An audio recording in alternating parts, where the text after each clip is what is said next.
Hey everyone, I'm James. So, I'm just your average 22-year-old college student trying to balance classes and a grueling retail job. But that's not even the tough part. The real challenge is waiting for me at home. I have this younger sister, Emma, who's basically mom's favorite. She's perfect in their eyes, while I'm just the guy who takes out the trash. James, why can't you be more like your sister? Mom always says. Dad tries to keep things calm, but it's like putting a band-aid on a bullet wound. I remember when we were kids, Emma broke mom's favorite vase. Guess who got blamed? James, you should have been watching her. Mom yelled. Dad tried to intervene, saying, accidents happen, but it was too late. That's how it's always been. Emma messes up, and I pay for it. Fast forward to now, I'm working hard on my business degree, dreaming of starting my own company someday. Emma? She's all about being an influencer, selfies, sponsorships, the whole deal. My best buddy, Alex, is the only one who understands. We're grabbing coffee between classes when I vent about the latest family drama. Dude, your mom needs to wake up and see the favoritism, Alex says, shaking his head. I sigh and agree. Tell me about it. But in her eyes, Emma can do no wrong. Speaking of wrong, dinner that night was a real shocker. Emma dropped this bombshell. Mom, Dad, I'm dropping out of college to be a full-time influencer. I nearly choked on my meatloaf. Dad's fork dropped, but Mom looked thrilled. Oh, sweetie, that's wonderful. You'll be so successful. I couldn't help myself. Are you kidding me? She's throwing away her education. Mom shot me a look that could curdle milk. James, don't be jealous. Emma knows what she wants. Dad tried to be the voice of reason. Emma, are you sure about this? A degree is valuable, but Emma kept going on about followers and brand deals. Mom was eating it up, while Dad looked like he'd aged 10 years in 10 minutes. Later that night, I went to the kitchen for a snack and overheard them arguing. She's making a huge mistake, Dad's stressed voice said. You need to support her dreams. Mom shot back. And what about James's dreams? When do they matter? There was a pause, and then Mom's voice, icy cold, said, James will be fine. He always is. I stood in the dark hallway, my appetite gone. Yeah, I'll be fine. I always am. But at what cost? Little did I know, this was just the beginning. The real storm was about to hit, and when it did, everything would change. Finals week was brutal. I'd been pulling all-nighters, drinking coffee like it was air, but the real headache awaited me at home. Emma's influencer dreams weren't exactly taking off. Every day brought a new crisis. Mom, I need a new ring light. My content is suffering, and Mom would do whatever it took to make it happen. Meanwhile, I was scraping together money for textbooks. One night, I was cramming for my economics final when Mom burst in. James, when are you going to get serious about your future? She demanded. I looked up, confused. What do you mean? I'm studying right now, she scoffed. I mean a real career, like Emma's. I can't believe what I'm hearing. Emma's posting selfies, and you're getting a degree. Don't be jealous of your sister's ambition, she added before I could respond. Then Emma stormed in. James, where's my blue sweater? I know you took it. I didn't touch your stuff, I said, but she was already tearing through my closet. I grabbed her arm and said, get out of my room. Mom jumped in, pushing us apart. James, how dare you manhandle your sister? It turned into chaos with everyone yelling, and then, suddenly, Dad was there, clutching his chest. The next few hours were a blur, hospital corridors, beeping machines, and words like stress-induced and warning signs floated around. With Dad in the hospital, things at home went from bad to worse. It felt like the last thread holding us together had snapped. A few days later, after a grueling exam, I dragged myself home, just wanting to collapse into bed, but when I opened my door, I froze. My room was empty, well, not empty, but all my stuff was gone, replaced by ring lights, a backdrop, and a bunch of tech I didn't recognize. I'm standing there, stunned, when Mom shows up. Oh good, you're home, we need to talk. Talk? Mom, where's all my stuff? She looks annoyed. In the garage. James, your sister needs this space for her career. Her career? You mean her Instagram photos? You're always on my case about my degree. Don't be dramatic. Emma needs our support right now. Her career is at a critical stage. I laugh, but there's no humor in it. Mom, wake up. She's not a celebrity, she's just a kid with a phone. Emma chooses this moment to appear, smirking. Thanks for the upgrade, Mom. This lighting is perfect. Perfect. Something inside me snaps. You've got to be kidding me. I'm working my butt off in school. and you're kicking me out for her Instagram photos? Mom's face turns hard. That's enough, James. If you can't support this family and your sister's dreams, maybe you should find somewhere else to live. The words hit me like a punch. I look from Mom's stern face to Emma's smug one and suddenly can't breathe. Fine, I manage to choke out. I'm out of here. I grab what I can carry and storm out, dialing my phone as I go. Alex, hey man, I need a huge favor. Can I crash at your place for a bit? While I wait for Alex to pick me up, sitting on the curb with the remnants of my life, reality starts to sink in. My own mother just kicked me out for an Instagram account. I always knew I wasn't the favorite, but this was a whole new level of betrayal.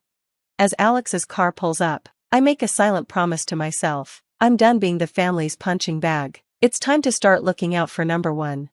The next few weeks were tough. Sleeping on Alex's couch, I was juggling classes, my job, and trying to find a place I could afford. Sleep became a luxury I couldn't afford. Dude, you look like death warmed over, Alex said one morning.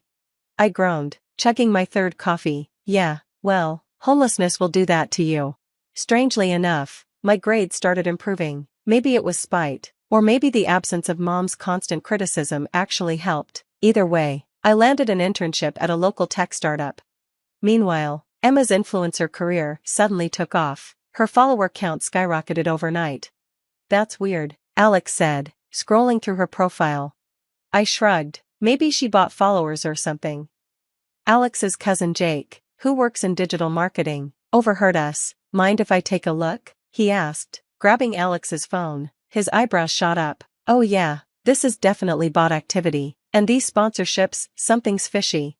My stomach churned. Part of me wasn't surprised, but still, it was unsettling. That night, my phone rang. It was Dad. James, son, I'm sorry about everything. Your mother, he trailed off. I cut him off. It's fine, Dad, how are you feeling? He sighed. Not great, James, your mother and I are talking about separation. The news hit me hard. Dad, I'm so sorry, it's not your fault. I just feel powerless to change any of this, he said. After we hung up, I couldn't shake the feeling that Emma's fraud was doing more damage than just to her followers. It was tearing our family apart. The next day, I called Jake over to Alex's place. So, hypothetically, I started, if someone wanted to expose influencer fraud, how would they do it? Jake's eyes lit up. Oh man, where do I start? There are ways to track bot activity and cross-reference sponsored posts with FTC guidelines. As Jake explained, a plan started forming in my mind. I could gather evidence anonymously, tip off sponsors and followers, and Emma would be exposed, but not directly by me. I don't know, man, Alex said when I shared my idea. Isn't this going too far? I hesitated. Was it too much? But then I thought about Dad in the hospital, Mom kicking me out, and our family falling apart. No, I said finally, she needs to face real consequences for once. We spent the next week gathering evidence, fake purchases, inflated engagement numbers, undisclosed sponsorships. Emma's entire career was built on lies. I compiled everything into an anonymous email ready to send to her top sponsors. I paused, wondering if I was really ready for the fallout. But then I remembered Mom's words. If you can't support this family and your sister's dreams, maybe you should find somewhere else to live. Well, Mom, I thought, clicking send, I found somewhere else to live, and now I'm living my own dreams. As the email whooshed away, I felt a mix of dread and relief. The die was cast. Now we waited for the house of cards to fall.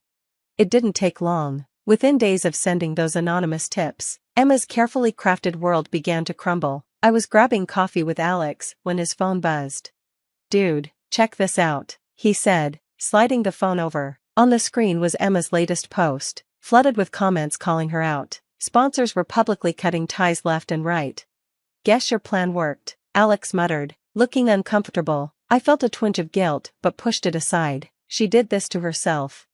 Things snowballed quickly. A tech blog picked up the story and turned it into a viral expose on influencer fraud. Emma's follower count plummeted as fast as it had risen. Then came the real gut punch. Dad called, sounding more stressed than ever. Your mother lost her job, he said, his voice tight. The company's downsizing, and with Emma's situation, we're in real trouble, James. I wanted to feel bad, I really did, but all I could think was, karma's a real piece of work, isn't it? A week later, my phone rang. It was Mom. I almost didn't answer, but curiosity got the better of me. James, honey, I know things have been difficult, but we need your help, please. I couldn't believe what I was hearing. My help? Now you need my help? We're facing eviction. James, your internship, surely you could spare something. That was the last straw. Are you kidding me? You kicked me out and now you want my money? James, please, we're family, Mom said. I laughed, but there was no humor in it. Family? When you gave away my room? When you always took Emma's side? I don't understand why you're being so cruel. I cut her off. I know about Emma's fraud. Mom, the bots, the fake sponsorships, all of it. The silence on the other end was deafening. You did this? Her voice was barely a whisper. No, Mom, Emma did this. You did this. I just stopped covering for you. I hung up, my hands shaking. It was done. No turning back now. The next few weeks were a blur. Dad finally left, unable to handle the toxic environment anymore. He crashed on my couch for a bit before finding his own place. Emma was blacklisted from every major social platform and couldn't even land a job at the local mall. Her reputation was ruined. Meanwhile, I threw myself into my internship. The irony wasn't lost on me. After all those years of Mom criticizing my lack of ambition, I was the one with a stable future now. One day, my boss called me into his office. I braced for bad news, but instead he said, James, we'd like to offer you a full-time position after graduation. Your work has been exceptional. I couldn't believe it. All the struggle, all the doubt, it was finally paying off. As I packed up my tiny apartment and prepared to move to the big city for my new job, I reflected on everything that had happened. I'd lost my family, but I'd found my strength. I'd been betrayed, but I'd learned the value of real friendship and integrity. Alex helped me load the last box into my car. You sure about this, man? Cutting ties completely? I nodded. Yeah, I'm sure. Think of the unopened messages from Mom, the social media posts from Emma playing the victim. It's time for a fresh start. As I drove away, watching my hometown shrink in the rearview mirror, I felt a weight lift off my shoulders. The road ahead was uncertain, but for the first time in my life, it was mine to choose. Family isn't always blood, I realized. Sometimes it's the people who stand by you when everyone else walks away, and sometimes, the best family is the one you build for yourself. That's the end of James's journey from family scapegoat to self-made success. Now, here's a thought-provoking question for you. Was James justified in exposing Emma's fraudulent practices? Or did he go too far in seeking revenge against his family? Where's the line between justice and vindictiveness when dealing with toxic family members? Share your thoughts in the comments below. Your perspective could help others grappling with difficult family situations. If this story resonated with you, don't forget to hit that like button and subscribe for more complex family dramas and moral dilemmas. Your support keeps these thought-provoking stories coming. Thanks for watching, and we'll see you in the next video. Stephen returned to his apartment early in the morning. He hadn't been home for 1.5 years, a huge period of time that changed his whole life. Stephen worked as a captain of long-distance navigation on a ship, a romantic profession he had dreamed of since childhood. No one could have imagined that the young boy from the orphanage would be able to realize his dream, but he did. He served in the army, joined the merchant navy, received a higher education, and sailed all the seas within and outside the country. The oceans and seas became his elements. In the breaks between voyages, Stephen fulfilled another dream. He bought a luxurious apartment in the city centre and a car. He also had a decent bank account. However, love was missing. No, he had enough female attention, but to meet the one and only, it didn't work out. And then one day, he saw her, thin, fragile and defenceless. She was crying in a restaurant, left there by some scoundrel who drank, ate, showered her with compliments, and then ran away, leaving her with a huge bill. Stephen paid for everything and took her home. Valerie told him about herself. She was finishing a pedagogical college, living in a dormitory, and was also an orphan. Stephen looked at her and realized that she was his dream. It also bribed him that she was also from the orphanage. That's how two lonely hearts met. And it didn't matter that she was almost 15 years younger than him. He wouldn't let her go. Stephen began to court her beautifully, and Valerie responded with reciprocity. They got married a year later, and Stephen was in seventh heaven with happiness. There were few guests at the wedding, only a few colleagues from Stephen's work and one of Valerie's girlfriends. Stephen was a little sad that there would be no relatives on either his or the bride's side at the wedding. His parents died in a car accident when he was only a year old, and no other relatives were found. That's how he grew up in an orphanage. Valerie told him that she was abandoned on the doorstep of an orphanage when she was a newborn, and her negligent mother was never found.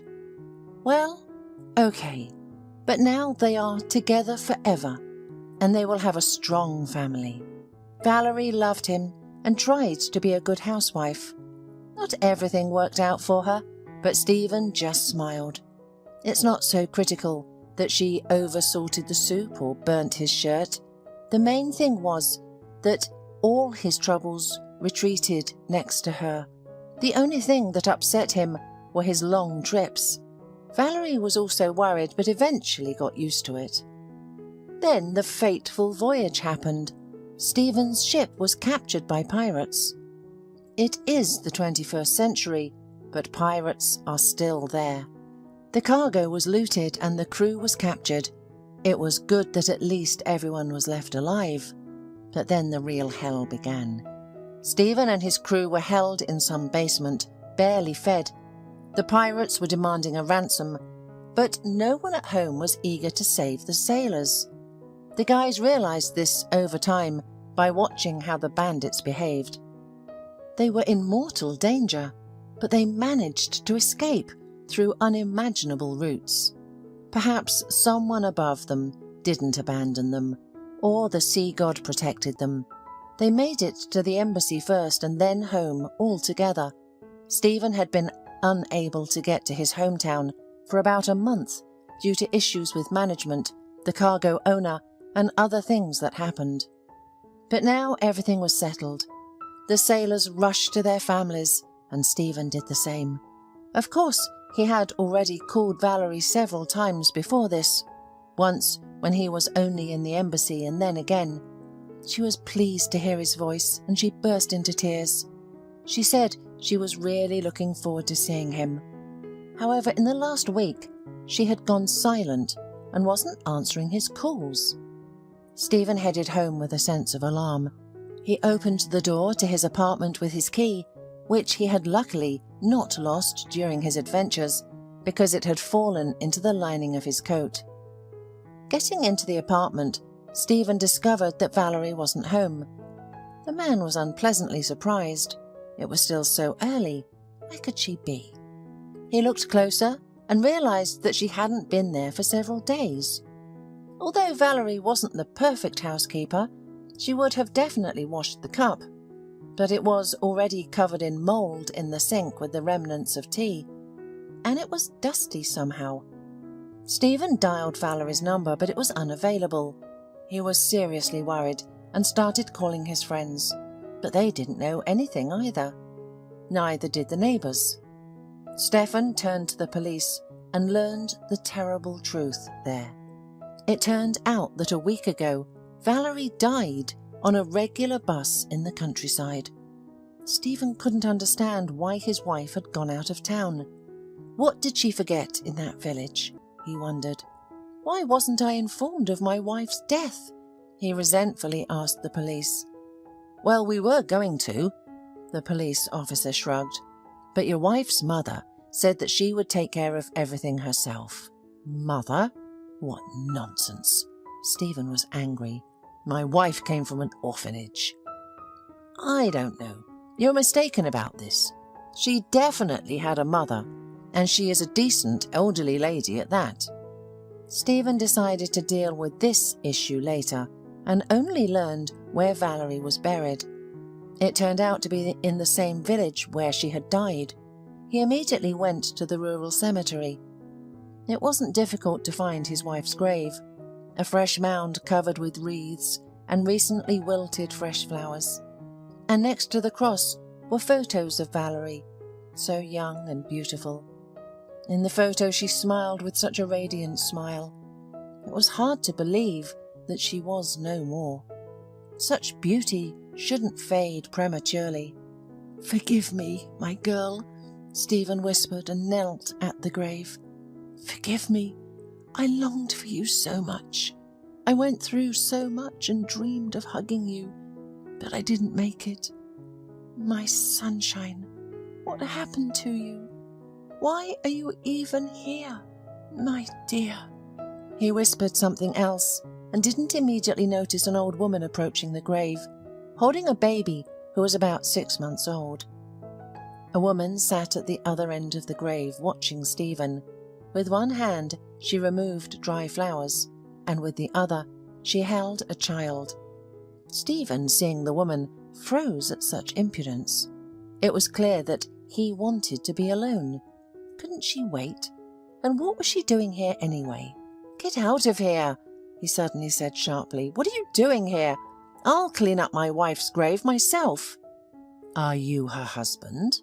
The elderly woman got up and looked at Stephen inquisitively.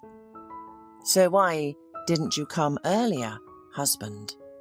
"I was on a business trip, and why should I answer to you? I said go away." "But I'm Valerie's mother," the woman said. "Mother?" Stephen was confused. "But how? Valerie said she was from an orphanage. You're lying." "Why would I lie?" The woman sighed. "Valerie was ashamed of me, and I would give anything to be lying there now instead of her. But God decided otherwise. Apparently, he decided that I should live longer and raise Valerie's son." "Whose son?" Stephen exclaimed. "Lady, are you crazy? Valerie never told me about any child." "Well, it's clear why she didn't tell you. My grandson was born with a serious illness. Anyway, forgive me. I attacked you for no reason, and I said too much, probably for nothing. I'll go. I just wanted to clear the grave. I am ashamed that there is disorder here." She turned and walked toward the exit, and Stephen stood stunned, looking back and forth between Valerie's photo and the old woman with the baby. "Wait!" he shouted, running after her, grabbing her shoulder and turning her toward him. The woman hesitated, shook her head, and then said, "Let's go to my house where we can talk. You'll understand everything then and decide what to do." "Let's drive there. I have a car," Stephen offered. The elderly woman nodded in agreement, and Stephen helped her and the baby settle into the back seat. He briefly glanced at the baby's face. Could the elderly woman be telling the truth? Was this his son? But why hadn't Valerie told him she was pregnant? He drove quietly down the village street, his mind spinning with questions. He felt like it was all happening to someone else. "Stop here!" The woman touched his shoulder and pointed to a shabby house. Stephen looked at the house doubtfully. How could anyone live in it? Old and cracked house. The rain could certainly flood in. The windows were old and some were even covered in plastic wrap. The foundation had long since collapsed, exposing rotten logs. "Yes, it's not a palace," Mrs. Harper said sadly. "I had to move in here when my house burned down. It was old too, but sturdy. But then a short circuit occurred, and I was lucky to get out alive. The village council gave me this housing and said I had to fix it up myself. But where can I get the money? My pension is a minimum." Stephen suspiciously looked at the elderly woman. Was she trying to scam him for money? Maybe that's why she brought a child, to set up Valerie. But despite his suspicions, the man decided to listen to Mrs. Harper. Inside the house, everything was poor, although clean. "Thanks to the neighbours," Mrs. Harper said, "they didn't leave us in trouble. After the fire, they brought clothes and furniture, and when I took Sam, they shared children's things. Now that I am receiving benefits for Sam, things are easier." "Stop," Stephen said sharply. "I want to understand what you were saying about Valerie. I think you're all lying." "Why would I?" Mrs. Harper replied, bewildered. "Wait, Let me put my grandson to bed and we'll talk." She went to the next room with the child, and Stephen sat on the creaky stool in the kitchen, patiently waiting for the hostess to return. Soon she came back with a thick album.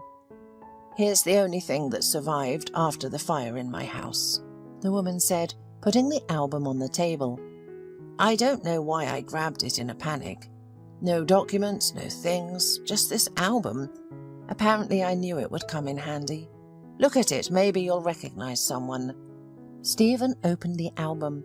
There was a young woman, somewhat resembling his Valerie, holding a little girl in a cute hat.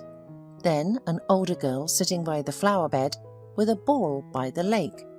Kindergarten group photos. Then there was the girl in school uniform, and then she got older and older in the photos. Stephen suddenly froze, staring at the next photo. It featured a young girl in a simple evening dress, curly hair down to her shoulders. She was smiling at the camera. She was very young, but Stephen could not fail to recognize her. It was Valerie. "This photo was taken at the prom," Mrs. Harper whispered, noticing Stephen's reaction. "It's the last one on the album. Valerie didn't send me any more photos." But how can that be? Stephen looked at the woman in confusion. "Valerie told me she didn't know her mother, that she grew up in an orphanage." "She made it all up, my dear," Mrs. Harper replied, wiping away a tear, and began to tell him everything as it was. Mrs. Harper gave birth to Valerie without a husband. She fell for a visiting construction worker, who then flew off in an unknown direction, leaving Mrs. Harper pregnant. At the time, Mrs. Harper was working in a farm canteen. She was almost 40 years old, with one unsuccessful marriage behind her. Her husband had blamed her for her infertility and left her for another woman a few years later. And then, such luck. She decided to forget about people's gossip and all the difficulties and raise the child on her own. Valerie grew up as a sweet, good girl, but something changed in her over the years. She began to snap at her mother more often, saying that they lived poorly. But where could Mrs. Harper find wealth? She didn't remarry, and who would she marry? In the village there were only a few lonely men, but Mrs. Harper didn't need them. They were either drunks or lazy. Why did she need more trouble? She just wanted to raise her daughter, and so she tried. She took on any job. In addition to the canteen, she worked on the farm in the winter and cleaned the floors at the local hotel. She dressed her daughter no worse than the others. But still, everyone in the village considered them poor. Over time, Valerie began to blame her mother for their financial situation. When she graduated, she immediately told Mrs. Harper to find the money for the college. And Mrs. Harper didn't mind. She even went to the bank for a loan. But she was denied the loan because her income was too small. "Why is that?" Valerie cried. "Look, Megan got into law school and her father has already paid a year in advance. Becky's parents helped her. They'll be studying at universities. And what's wrong with me? I was better in school than they were." "Well, don't worry so much, my dear, you'll get in," Mrs. Harper comforted her. "And don't compare yourself to Becky and Megan. One has a farmer father, the other has a chairman of the village council. Their incomes are incomparable to mine. Don't worry, you'll get into another school and you can find a part-time job, and this year we'll try to save as much as we can." "The one in the neighbouring district?" Valerie screamed. "Only idiots go there. I want to live in the city." "But it's not working yet, my dear." "It's not working for you, but it will for me. I'm leaving tomorrow." "How? How will you live? I won't let you." Mrs. Harper got up, but Valerie was unstoppable. In the morning she rushed by bus to the district centre, while Mrs. Harper ran to the canteen to make dough. Mrs. Harper tried to find Valerie, but to no avail.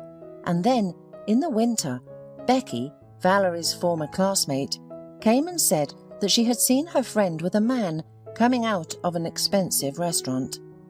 Mrs. Harper found out exactly where it was and went to the city, hoping to catch up, talk and reason with her daughter.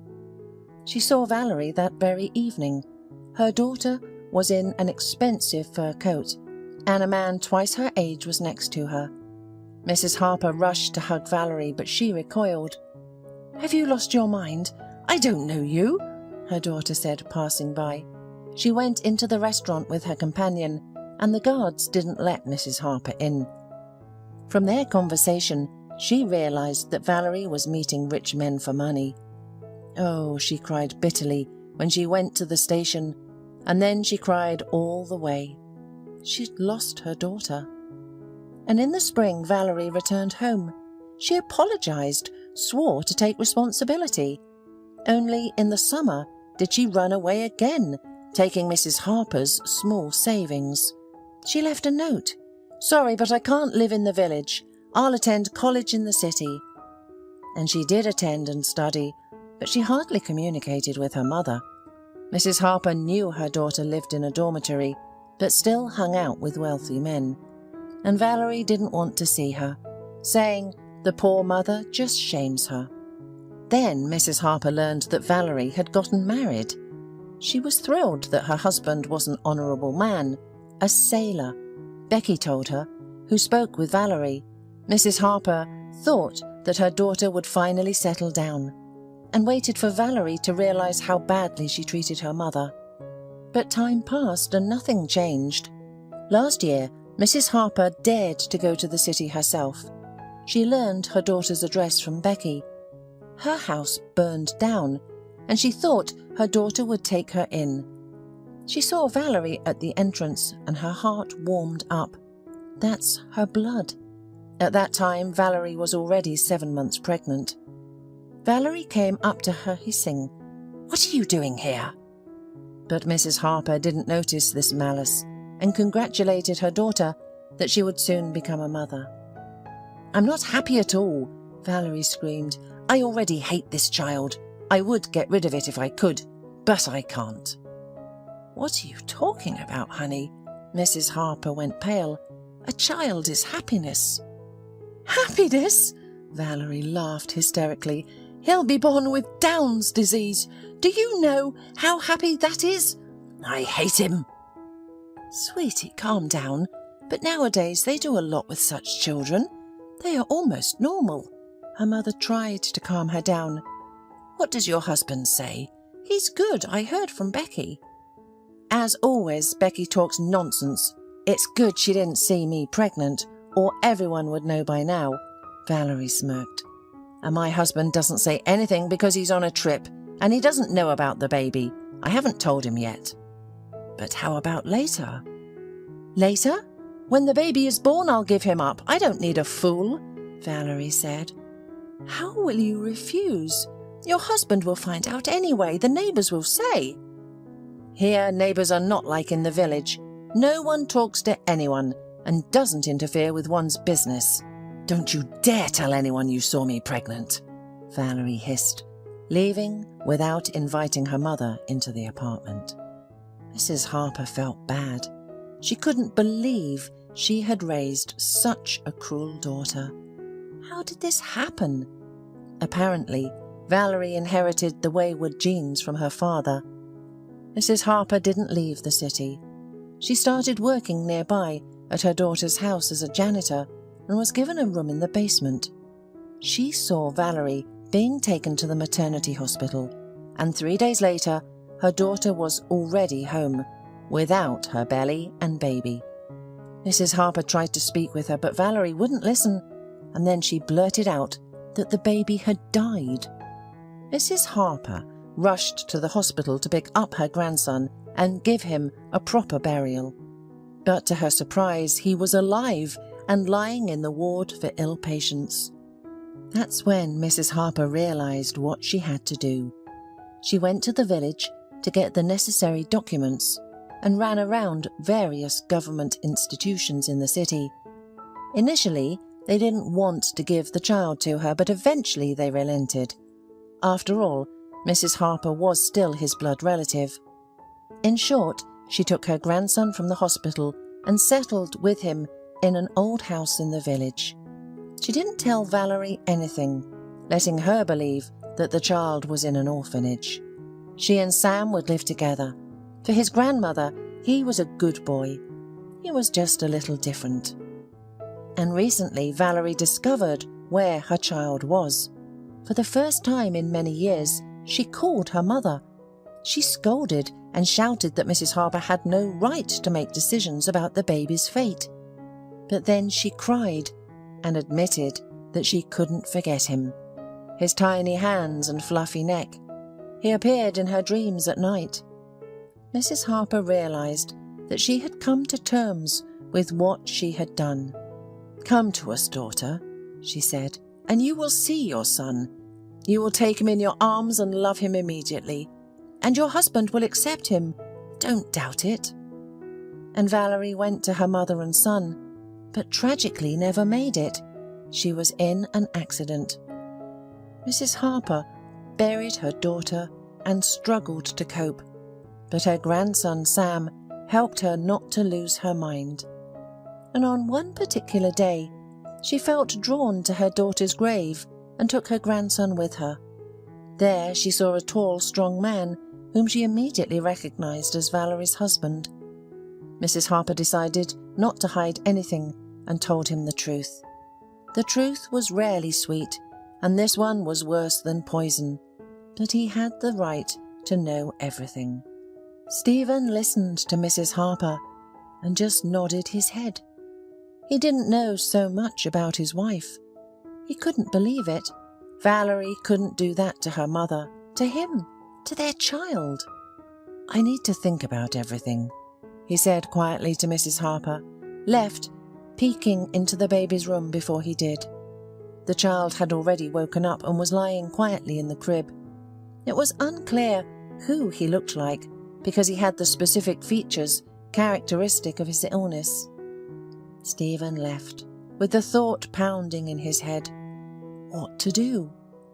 First, he decided to ask the neighbours if Valerie had been pregnant. They hesitatingly nodded in response. It seemed so. Then Stephen went to the maternity hospital.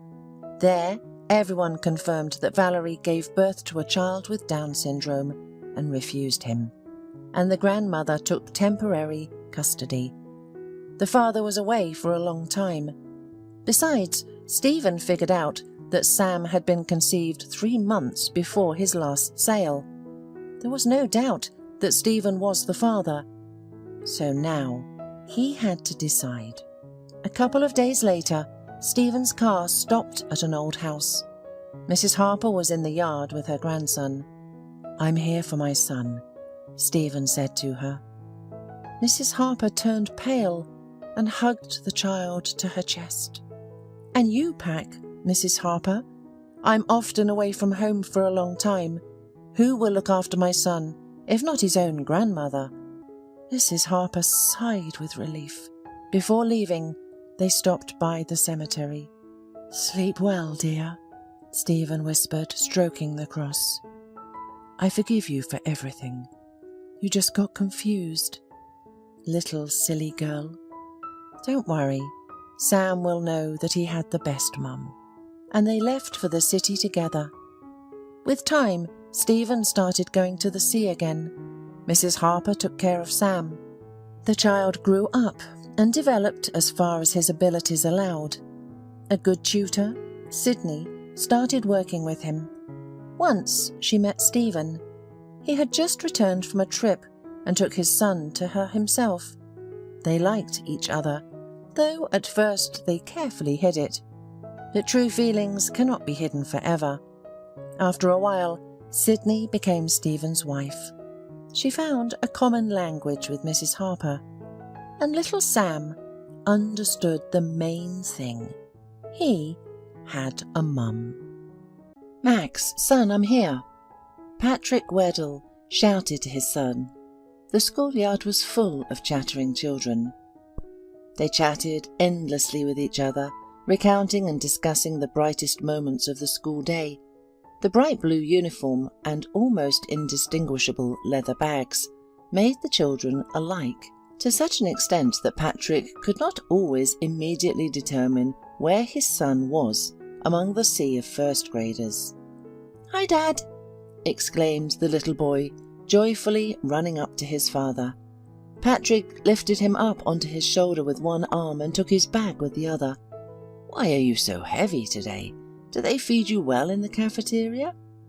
"Yes, of course, Dad," the boy replied, laughing. "I think I'm growing faster and getting stronger every day. Soon I'll be just like you." In turn, the father chuckled good-naturedly. "No, son, wait. Please don't grow up so fast. Believe me, if I were in your place right now, I wouldn't even think about becoming an adult." "Our lives are so dull." Patrick groaned a bit, pretending to envy his little son, who was enjoying perhaps the brightest days of his childhood. Max laughed happily again. He loved riding on his father's shoulders so much. "Tell me, how is your day?" asked the man. "How do you like your new teacher? Does she explain well?" "Okay," replied the boy over his father's shoulder. "She's stricter than Mrs. Davis, but I think we can come to an agreement with her. I heard that Mrs. Eganberg loves chocolate candies, so we decided to bring her a box on Monday." "Hey, son, that's more like a bribe," smiled his father. "You better wait for Teacher Appreciation Day. Then you can give her a gift." Patrick was raising his son alone. He worked as a paramedic in an ambulance, and he was overjoyed that his beloved son had finally gone to school. If before he always worried about Max and how he was feeling while Patrick himself worked 2 shifts to provide the boy with everything he needed, now he could at least breathe a little. After all, for most of the day his child was under the supervision of teachers, fed and busy with useful things. Max had only recently entered the 1st grade. Only 3 months had passed since the boy first took his pencil case and textbooks out of his bag and put them on his desk. And yet Patrick continued to ask him every day if he liked school, if he had made new friends, if he had quarrelled with anyone, and so on. His previous teacher had just gone on maternity leave a week ago, and Patrick was anxious to see if the new teacher could find a common language with his son. Fortunately for almost all school teachers, Patrick was a true example of how to raise a child if you are their only parent. "I wonder what happened there," mused one of the teachers. "It seems like someone among the kids said that Max's mum left them when the boy was still a baby." "Well, girls, that's none of our business," abruptly cut off the physical education teacher. "Who knows what happened to anyone in the past? The fact is that in our difficult times, raising a child alone is quite an achievement for a man. And by the way, he works as a paramedic in an ambulance. He probably has constant overloads, and yet he manages to pay enough attention to his son. What a father." The most surprising thing about this whole story was that Max was not Patrick's biological son. The man saved the baby when he was just a year old. The child and his mother were involved in a terrible car accident. Patrick remembered that terrible trip for the rest of his life. The old, long-seen Buick, which was only suitable for the dump, for some reason lost control right in the middle of a busy highway. The female driver desperately tried to hold the steering wheel, as the police later said. However, she failed. The woman's car was taken to the oncoming lane, after which it was instantly caught under the wheels of a huge truck. The baby survived only by a miracle. When the rescuers were finally able to cut off the roof of the car, Patrick saw that there was a small cradle securely attached to the rear seat, in which a 1-year-old baby was desperately wriggling and screaming. "Oh my goodness," Patrick could only whisper, seeing the child and his bleeding mother. Julia, the unfortunate young woman, weakly moaned and tried to keep the blood from pouring from a huge torn wound on her thigh. "The femoral artery is damaged," Patrick shouted to his assistant at the time. "She needs to be released from this iron trap urgently." Together with the rescuers, Patrick helped free the lower half of the woman's body from the steel clutches of the partially crushed car. Due to the shock, Julia was conscious all this time. However, further assistance unfortunately did not help. In a short time, the victim lost too much blood, and the paramedics did not have time to take her to the hospital. "My child, my Max," she whispered, using her last strength to appeal to the ambulance doctors. "Please don't let him die." "Calm down, please," Patrick replied, understanding that his words were more for comfort than encouragement. Everything was bad. "Your child is alive and hardly injured. We'll arrive at the hospital soon. You'll have surgery and you'll be with your Max again." "No, I know I'm going to die soon. I'm ready for it. But my son, promise me you won't let him die." Julia's chest rose for the last time. Then she let out a convulsive sigh and fell silent forever. "We did everything we could," the second paramedic said sadly, then looked at his wristwatch and quickly said, "Time of death 12:05. "All right, Patrick, don't worry like that. I understand that losing a patient is always difficult. Believe me, we all feel the same way. Now all that remains is to pray that her little boy can handle this terrible turn in life." "Yes, I understand all that," answered Patrick. However, in his heart, it was as if huge black gates had opened, releasing coldness and emptiness. Patrick had been working for 5 years, and no one had ever died on his shift. The man always fought for his patients until the end, no matter how difficult the situation. But Julia became the first person to literally die in his arms, even if it was in an ambulance. Patrick glanced at little Max, who was held in the arms of the nurse in the front seat. The man's heart was filled with sorrow for the little boy left without a mother. He himself could not say exactly where he got this strange feeling, as if it were he who had to take care of the son of his deceased patient. Patrick had been married for nearly 4 years, but his wife Kristen refused to even consider having children. "I'm too young to think about having kids, and what will become of my figure? You don't think I'm going to give up my career as a ballerina just because you feel like playing with a little living thing? If you really want to show some care, show it to me. We haven't been to the sea for 2 years, and you promised me a fur coat. Look, all the girls at the theatre are laughing at me." Kristen worked at the theatre as a dancer in the corps de ballet. Although Patrick sincerely believed that his wife's achievements in academic dance were quite modest, Kristen thought she was the future Marie Tolchief, which caused serious arguments between them. Patrick loved his wife sincerely, but he wanted to have a full-fledged family, while Kristen was solely focused on her career. "Kristen, dear," her husband tried to persuade her, "you know I've always been your biggest fan. But isn't it time to face the truth and understand that it's better for you to give up these attempts to build a career in the theatre? You know, I'm genuinely happy that you're so supportive of your art, but you're not 18 anymore, not even 20. "And so what?" his wife protested loudly. "You're suggesting I give up everything and stay home like some broody hen? And what about Isadora Duncan and the other ballerinas who succeeded even though no one believed in them in the beginning of their careers? Even their loved ones behaved as you do now. Kristen, you're not Isadora."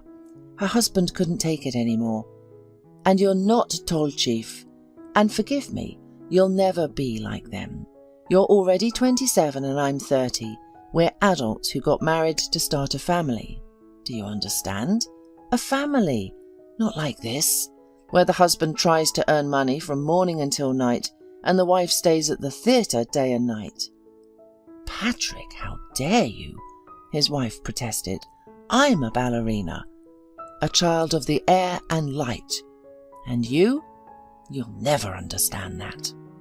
With these words, Kristen always demonstratively threw herself on the bed, wringing her hands, and wept inconsolably.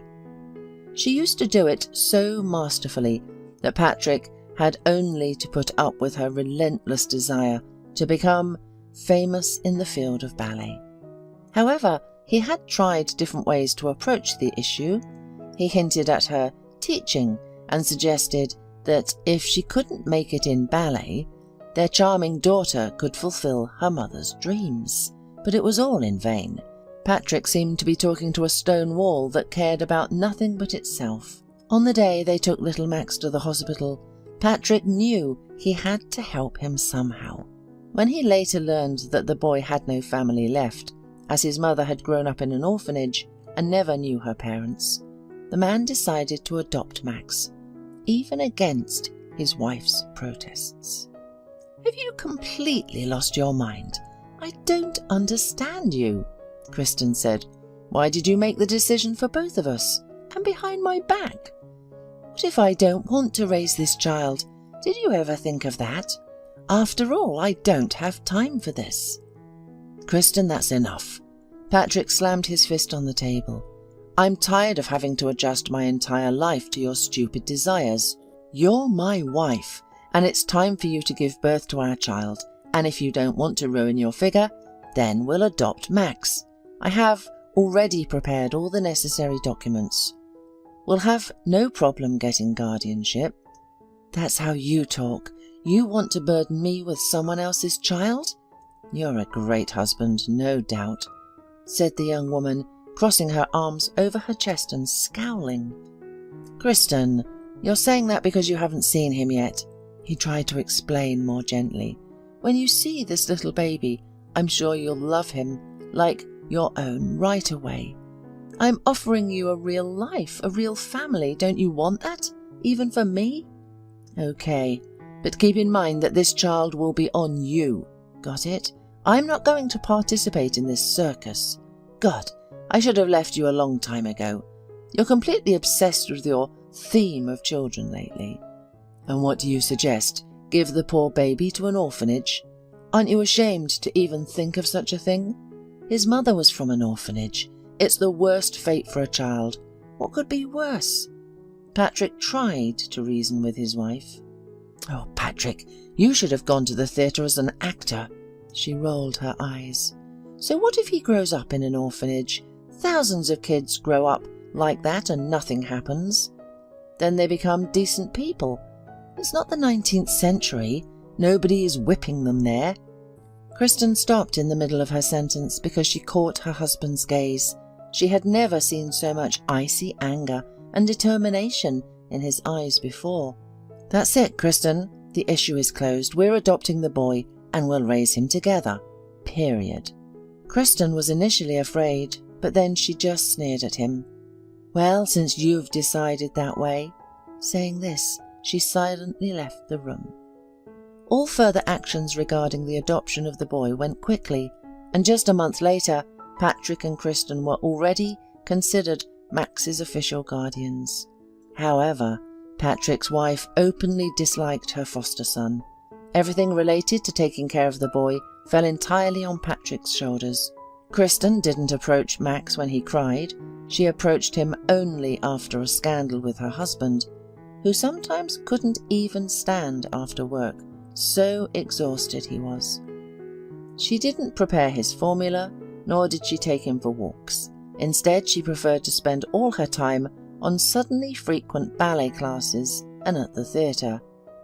Honestly, her goal was to turn her husband's life into a real hell, so he couldn't bear it and gave the little boy back to the orphanage. However, Patrick quickly understood Kristen's cunning strategy, and only then finally realized that he had chosen completely the wrong person as his life partner. 6 months later, their relationship finally cracked. The spouses almost stopped talking. Patrick had to bear twice as much, as he had no one to share his grievances and heartache with. His father died 2 years ago, and his mother died when he was only 16. At work, he never admitted what a difficult person his wife was all this time. It was too shameful to talk about it, because he had always praised her in the eyes of his colleagues and positioned her as an extremely creative and vulnerable person. As it turned out, Kristen didn't waste any time either, and found herself a new admirer who apparently appreciated her uncomplicated dancing skills. She began openly dating a certain businessman behind her husband's back and later confessed everything to him. With pride, she demanded a divorce. "As you can see," she said then, "there are still real men in the world who value beauty and women in their lives, primarily the sense of beauty. That lightness and grace of spirit that only a real muse can offer." "Kristen, oh my God, do you hear yourself?" Patrick asked her incredulously, rocking little Max in his arms. "What nonsense are you talking about? What muse? Have you completely lost your mind with this vulgar passion? That's you, a vulgar, down-to-earth person who is only fit to save unknown people all his life on his miserable ambulance. While Graham is the most talented businessman, he will turn me into a real star, as you'll see. I just came for my things. I'll send you the divorce papers through a lawyer. Ciao." Sending her ex-husband an air kiss, Kristen went to the bedroom to pack the necessary outfits for her trip. Her new admirer promised to take her to Paris, so Kristen was full of brilliant plans and hopes regarding this romance. Patrick did not particularly resist the divorce. He had long realized that there was nothing left between them that would bind them together. And as bitter as it was for him to admit it, not even to himself, probably nothing had ever bound them together. He honestly wanted to create his own big and loving family, and the young shy ballerina seemed to him to be the perfect option at that moment. After the divorce, Patrick surprisingly felt relieved. He felt much better and freer. Max became much calmer than before. The main source of stress in his new life, his wayward foster mother, was gone forever. Patrick no longer had to worry about her not feeding the baby or forgetting to take him for a walk. That day, Patrick and Max came home in a great mood. Patrick found out that Max liked his new teacher, which reassured him. The father sincerely worried about his son's relationships with his teachers. After all, school is not a kindergarten. It's much more serious. Even though it's only the first grade, all the kids are still little. "Well, do you want to eat?" Patrick asked his son cheerfully. "Of course, I'm literally starving," the little one replied, laughing. "Food at home is always tastier." The father just smiled. He was pleased to hear his son praise his own cooking. Patrick tried to improve his cooking skills every year by reading culinary books and watching numerous TV shows. "Well then, you'll definitely appreciate my dish today," Patrick said mysteriously, winking at his son. "What is it?" Max clapped his hands in anticipation. "This is pea soup with bacon and also blueberry pie," Patrick said with all the aplomb he was capable of, stepping away from the stove and showing his son a large pot of fragrant broth and a beautifully sliced pie on a plate. "Wow!" the boy exclaimed sincerely. "I can't wait to try it." To father's great joy, the child happily ate a whole bowl of soup and a piece of pie. After that, Max rested a little, watched cartoons, and then was about to start working on his homework when a surprised exclamation came from his room. "Dad!" his son called. "I think I'm in trouble." "What's wrong?" Patrick asked anxiously, entering the room. The boy showed his father a school bag. "These aren't my things," the boy said, blushing. "What do you mean they're not yours?" His father frowned. "I think I accidentally took someone else's school bag instead of mine. I didn't do it purposefully, I swear," the boy said, folding his hands in a gesture of apology. The father hurried to reassure him. He knew that little children are still quite disoriented in space, so they can easily confuse each other's things. Especially in the first months of school, everything seems similar to them, including the uniform and almost identical school bags. "It's okay, Max, don't worry. Just please be more careful next time when you're taking your things, okay?" Patrick asked. "Of course, Dad, I'm sorry," his son reassured him. "But how am I going to do my homework now?" In response to this, Patrick smiled and said, You'll make it in a clean notebook, and tomorrow, let's show the teacher everything and explain the situation. Let's see, what was the last thing you were assigned in school diary? The owner of this portfolio must have a diary and textbooks too. You're a genius, Dad, the boy exclaimed sincerely. Then there was a beautifully designed pink diary with an image of a shimmering fairy pony. Oh, so this is Amy Robin's school bag, the boy exclaimed, then slapped himself on the forehead. Of course, we sat together in our environmental studies class. She was speaking with other girls, and I was putting everything in my school bag when Tommy Nelson distracted me. I must have taken her school bag by mistake. Well, we figured it out. Patrick nodded and carefully took out all of the girls' necessary textbooks from her school bag. Now get to work. Just be careful. These are her things. His son assured him that everything would be fine, but Patrick had no doubt about that. Max had always been responsible and very proper at the age of 7, so he already had an idea of other people's property and how to handle it carefully. Suddenly his father's attention was drawn to something sticking out of the inner pocket of the portfolio. It was a corner of a small photograph that the girl apparently kept inside her pocket of her bag as a talisman. Pulling on the smooth corner of the photo, Patrick easily pulled it out, but in the next second he froze, as if struck by a powerful electric current. The photo showed Julia, the same woman who died in a car accident under the wheels of a huge truck. But how? How was that possible? Patrick looked closely at the face in the picture. There could be no doubt the same blue eyes, the same wavy ash-blonde hair. Only the hairstyle in Julia's mysterious photo was somewhat different, but everything else. Of course, Patrick could be wrong. So many years had passed. However, the face of the person who had died practically in his hands would inevitably be etched into his memory. And besides, he always had a photographic memory for faces. Turning over the photo, the man was even more surprised. Judging by the date, the photo was taken a year and a half ago. That is, it could not possibly belong to Max's deceased mother. But then who was this mysterious stranger? Dad, are you okay? His son asked him. Why do you look so scary?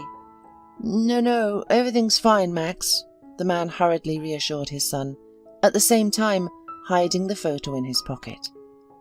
Probably my head just got dizzy. Sometimes it happens to adults. It will pass by itself. Poor Daddy. Max touched his father's forehead with his little hand and shook his head disapprovingly. You're always tired at work, so you'll get sick sooner or later. Patrick just smiled gently. The attempt of his son to show care was so charming that the doctor realized once again that he could not even imagine what his life would be like without Max. Sometimes the young doctor felt that the child, despite his young age, understood this world much more than he could tell about it. The next day, Patrick asked his son to show Amy in the schoolyard so he could return her school bag. Max nodded, and soon the father was talking to a girl with long brown braids. Thank you for returning my school bag to me, Amy politely thanked him, handing Max's bag back to him. Yesterday, when I saw Max's things instead of mine, I didn't know what to do. I even cried. I didn't know how I was going to do my homework now. The man smiled kindly at her and said, Don't worry, Max and I took care of your books. And look what I found. Patrick pulled out a photo from his pocket, the same mysterious woman. Sorry, I found it accidentally in your school bag when we were taking out textbooks, he explained carefully. She's a very beautiful woman. Is she your relative? The girl took the photo from Patrick's hands, and a pleasant smile appeared on her face. However, in the next second, she looked at him with clear suspicion. That's my mum, Amy answered shortly, and she actually forbids me to talk to strangers. Patrick felt a wave of complete amazement rise inside him. Your mother is right, but I'm not really a stranger. Patrick replied with a slightly bewildered tone. He still couldn't come to terms with what he had heard. "I'm Max Weddle, Max's dad. You don't have to be afraid of me. I just wanted to know if your mum would come for you after school, or maybe dad." Amy's face became impervious for a moment, as if she didn't want to talk more about her family. However, being a very well-mannered child, the girl evasively answered, "Mum is unlikely to come today. Lately, Mario has been taking me back and forth to school." This information finally plunged Patrick into an emotional impasse. Could it be that Max's mother did have relatives after all? But he remembered very well that Julia was an orphan. Then how can one explain that Amy's mother looks exactly like her? And who is this Mario who comes for the girl? However, this time Patrick was too shy to ask Amy more about her family. Besides, school lessons were about to begin, and it would be better not to be late. However, the next day, he couldn't get this story about Amy's mother out of his head. The man thought it was unfair that his adopted son didn't even suspect the possible existence of his blood relatives. Who knows? Maybe he'll see his grandma and grandpa. Patrick blamed himself that for all these years, he didn't bother to check all the information about Julia's relatives, thus depriving his boy of possibly one of the happiest moments of his life. Tortured by guilt, Patrick decided to talk to Amy or her mother again if she came to pick up her daughter from school. Arriving at the end of classes, he saw a huge SUV of quite impressive size approaching the educational institution. A tall, athletic-built man jumped out of the car, looking like some kind of boss. The expensive business suit, although it fit him very well, still looked as if this person put it on more to create a corresponding impression about himself, rather than because it was actually comfortable for him. After a few minutes, Patrick saw Amy approaching the man's SUV.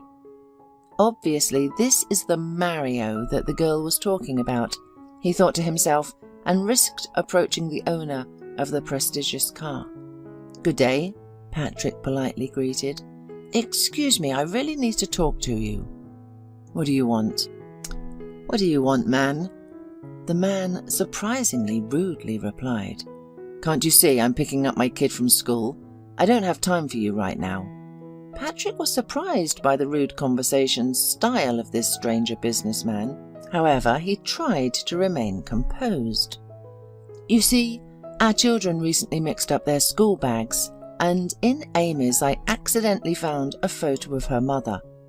I wanted to know about her because many years ago—" The man stopped listening and turned to Amy, demanded in the same manner that Amy get in the car and sit there quietly. Then he turned to Patrick and, taking a few steps toward him, literally hung over him. "Hey, you! Why are you attached to my family? I suggest you leave here nicely right now and never come near my daughter again. Do you understand? And keep in mind, you better not anger me again. Otherwise, I can't even complain about you. I'll say that you're hitting on my Amy, and then no one will bother to understand what and how. They'll call the police and they'll lock you up for about 15 years. Well, am I clear?" Shocked by such rude behaviour, Patrick nevertheless decided that he was probably wrong to bother strangers by meddling in their business. However, he was not going to humiliate himself in front of this strange guy either. "I understand you," Patrick replied, sweeping Mario's hand off his chest. "Just keep your hands to yourself." "What did you say?" The brazen man stretched out and, quickly looking around unnoticed, pushed Patrick with his stone shoulder. "Stay away from us, and your neck will be intact," he added, and then with an important look sat behind the wheel of his car. Patrick looked at Amy through the half-tinted glass. For a split second it seemed to him that fear flashed in her eyes. Only the girl quickly turned away from the window, pretending to be interested in something in her own school bag. Patrick liked the whole story less and less. Also, his intuition loudly suggested to him that Amy could not be this Mario's daughter. A month later, Patrick noticed that Amy was still being picked up by the SUV with the unpleasant businessman. The man could only guess where the girl's mother was in this case, and then one day, Patrick saw how Mario, without hesitation, publicly began to shout at the child. "How many times have I told you? You have to wait for me at the gate so I can pick you up, and we can leave immediately. And where have you been wasting so much time again?" "Don't shout at me, please," Amy timidly replied, tears welling up in her eyes. "I just went to chat with the girls, but it was only for a minute." "A minute, you little idiot! Because of you and your minute, I'm now late for an important meeting," the man exclaimed angrily. "Serious people are waiting for me. What am I supposed to tell them now? Look at me when I'm talking to you." The businessman roughly yanked Amy's arm, and she began to cry softly, wiping her reddened eyes and tear-wet face with her little fist. "Please don't shout at me, please." Instead of answering, Mario pulled the child again, making the little girl bend down in front of him. He whispered something in her ear, which made Amy abruptly stop talking and look at her guardian with an expression of undisguised horror on her face. Only God knew how much Patrick's hands itched at that moment. He wanted nothing more than to jump out of his own car and teach this scoundrel a lesson. The man had practically raised his hand against the child. At the same time, he understood perfectly well that openly confronting this scoundrel now would only harm the unfortunate little girl even more. Who knows what this brute had in mind? At that moment, bitter as it was for Patrick to admit, he couldn't take such a risk. He was finally convinced that there was definitely something fishy about this story. Patrick decided to take a different approach. The next morning, when he was seeing his son off to school, he quietly stopped Amy when there was no threatening car nearby and delicately asked, "Amy, wait a minute, please. Did you have a fight with Mario yesterday? Sorry, I just saw how strangely he was acting towards you." Amy turned pale as if she had seen a ghost and then quickly shook her head so that her braids literally flew around her thin face. "No, Mr. Weddle, you must have been mistaken." "Are you certain?" Patrick frowned. "Yes," the girl nodded, but from her eyes the man guessed that he was right. "It was my fault. He always asks me to leave through the main exit, but I—" "That's no reason to shout at you like that. But that's no reason to shout at you like that," Patrick protested in a low voice. "You know, Max and I have different situations too, but I never allow myself to treat him like that. It's just wrong, to be honest." Instead of answering, Amy just lowered her big light blue eyes. "Amy, but still, where is your mum?" Patrick tried to ask his main question again.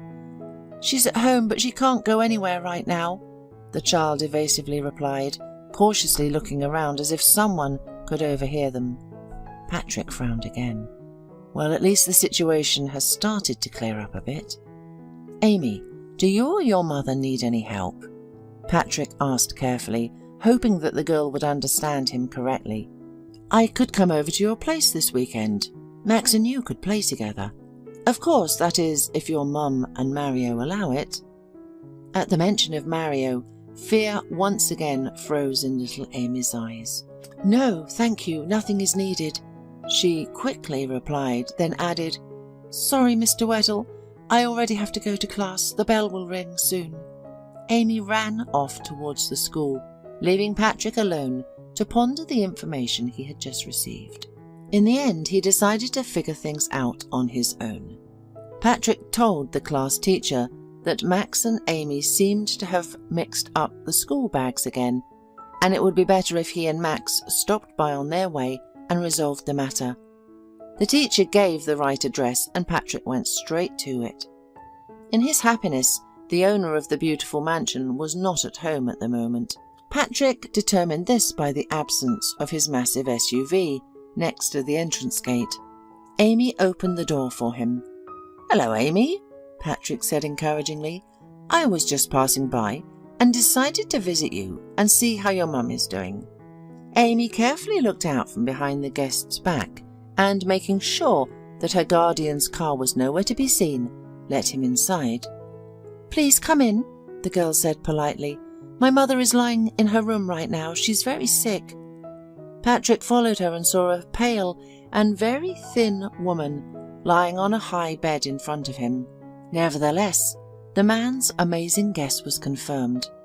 Amy's mother was an exact copy of Julia, the biological mother of his adopted son, Max. He understood that such a coincidence could not be just a chance. "Good evening," he said, entering the room. "My name is Patrick Waddell. I am the father of your daughter's classmate, Max." "Hello," Amy's mother said weakly. "I'm pleased to meet you. Amy has told me a lot about Max, and about you too. My name is Lisa Robbins. I'm sorry I can't offer you any tea, because I've been feeling worse and worse lately. I'm afraid I don't have much time left." The woman closed her tired eyelids and sighed spasmodically. "I'll go put the kettle on, Mummy," said little Amy, looking at her mother first, then at the man, and left the room. "You are raising a beautiful daughter," Patrick sincerely praised the girl. "I'm overjoyed that they became friends with my Max. Amy is so focused, serious, just what is needed to ground my little dreamer." A weak smile appeared on Lisa's face. She was pleased to hear good things about her daughter. "Thank you," the woman replied. "Yes, Amy has always been like that since childhood. I'm raising her alone. My parents and husband, they died 6 years ago. They were flying on a business trip to Hong Kong. Their private plane crashed. Later, rescuers were able to find only the approximate location on the map where the plane with my loved ones sank in the ocean." Lisa brought her hand to her face and wiped away a small tear that rolled down her cheek. "Amy and I just happened to stay at home. My daughter got very sick. That's why we didn't fly anywhere.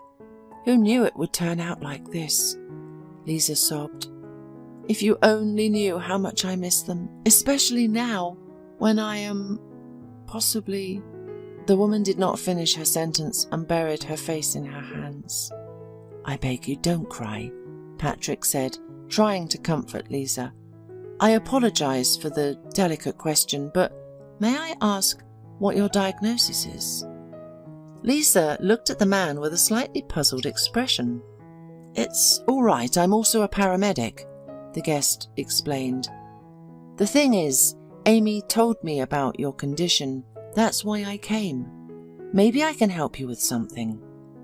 Patrick noticed that there was almost no medicines on the table next to the patient, only a glass of cold tea and a box of some herbal mixture.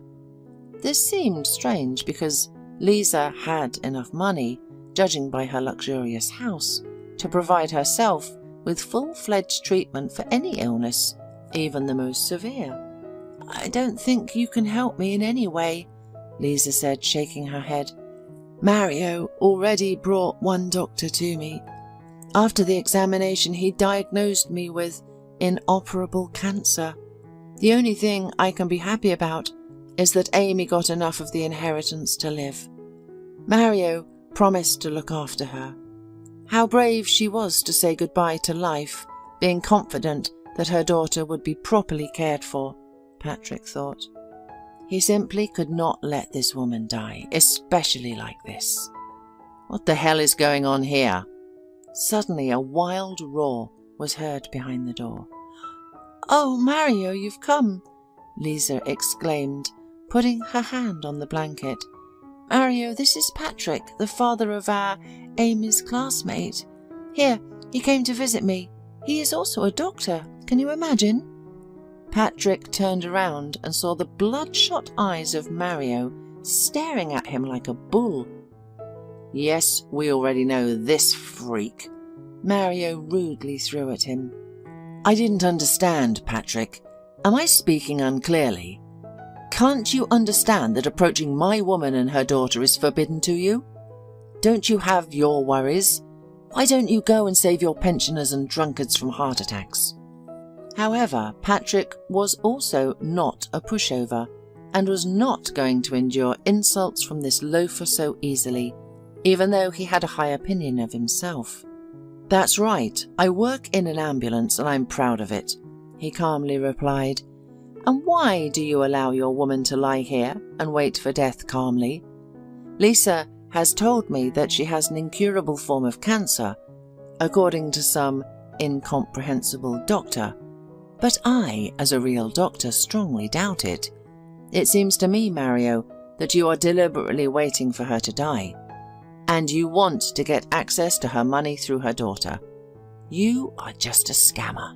Mario instantly turned crimson, starting from his towering head and ending with his thick fingers on his hands. The man slowly began to step on Patrick, while he did not flinch, waiting for the enemy to come to him at the closest distance possible. "Patrick! Mario!" Lisa exclaimed, trying to verbally separate them from her last strength. "What are you doing? Shame on both of you!"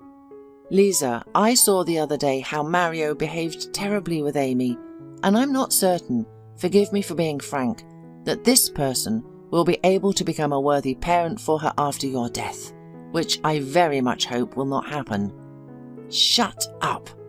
Notwithstanding, Mario snarled at Patrick. "What the hell are you even doing here? What? Wanted to get all the money for yourself?" At that moment, a bewildered Amy ran into the room, carrying a small tray with 2 steaming cups of tea in her hands. "Oh!" the girl exclaimed, seeing the distorted face of her stepfather.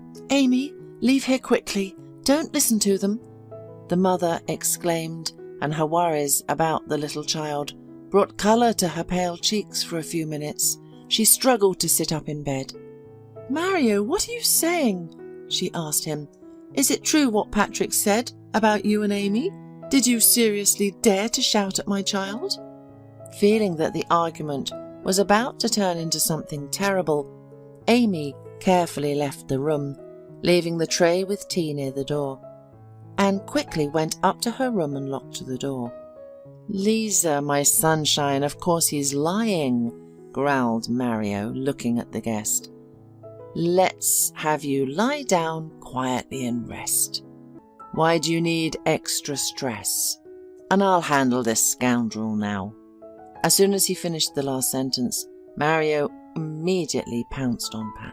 However, the ambulance doctor, although he did not look like an athlete, was far from weak, as it might have seemed at first glance. In his spare time, Patrick was fond of gymnastics. He did 40 pull-ups and even knew some techniques from Eastern martial arts, so he never had any problems with his muscular corset. Grabbing the bulky hulk by the shoulders, Patrick, like an avid torero, skillfully managed to bend him thanks to the force of inertia towards his knee, after which he delivered a quite tangible blow to Mario's eye. However, he was also ready to fight to the end, and so he literally lifted Patrick off the ground. But the paramedic easily slipped out of his steel grip, delivering several powerful blows to the scoundrel's abdomen. "Stop it! Enough!" Lisa shouted at them. However, the men just moved further away so that she wouldn't accidentally get hurt. They fought for a couple of minutes with all their might, and when Patrick began to win decisively, Mario preferred to retreat with the words, "You'll still answer for everything, you scoundrel. I won't let it go. Keep in mind, my guys will find you quickly, and your puppy too. You won't be able to gather your bones later. I swear by mine. Just try it," Patrick promised him in a cold voice. "I can call the police right now, prove later that you didn't threaten me." Mario tried to leave the room, and at that moment he stepped on the very tray with hot tea that Amy had left. "What the hell?" His cry could be heard by Lisa and Patrick. "Oh, you little mutt!" It seems that at that moment, Mario scalded his leg. "Mario!" Lisa said his name threateningly and with genuine indignation in her voice. "It seems that everything Patrick said was true. How could I have been so wrong about you? Get out and never show up in our and Amy's life again." "You're a fool, Lisa." He spat in her face. "And you'll die alone. Do you think you are still needed by anyone other than me? Sickly and with a child too. You should be grateful that I am willing to look after your girl." And now with these words the unfortunate man waved his hand at her and Patrick and, limping and holding on to his scalded ankle, left the house. "Oh!" Lisa sobbed after him and grabbed her chest. She slowly sank back onto the bed. "Are you okay?" Patrick rushed to her. "I'll take you to the hospital." During Lisa's absence, Patrick took her daughter to his home. Max was pleased that Amy could stay with them for a while until her mother recovered. Patrick immediately went to see the woman after she received the necessary help. First of all, he asked her treating doctor if it was true that she had cancer. "Of course not," the doctor confidently replied. "Patrick, I don't even understand how this person was able to so cloud her mind that she refused to visit the family doctor. She really had some problems with her stomach and heart, but all of this is treatable.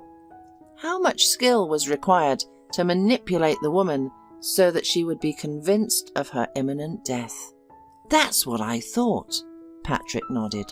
"It's scary to imagine what could have happened to the little girl if Lisa was really gone. By the way, why was she so sure of this?" The doctor squinted, reviewing the conclusion. "Not without reason, yet in her blood we found a potent heart medication that could cause sudden cardiac arrest if the dose was exceeded. Apparently, this scoundrel regularly put medicine in her food or water so that the effect he needed would come as soon as possible." Patrick clenched his fist with force. "Don't worry, the worst is already behind us." His colleague patted him on the shoulder. "Patrick, you practically saved this patient's life.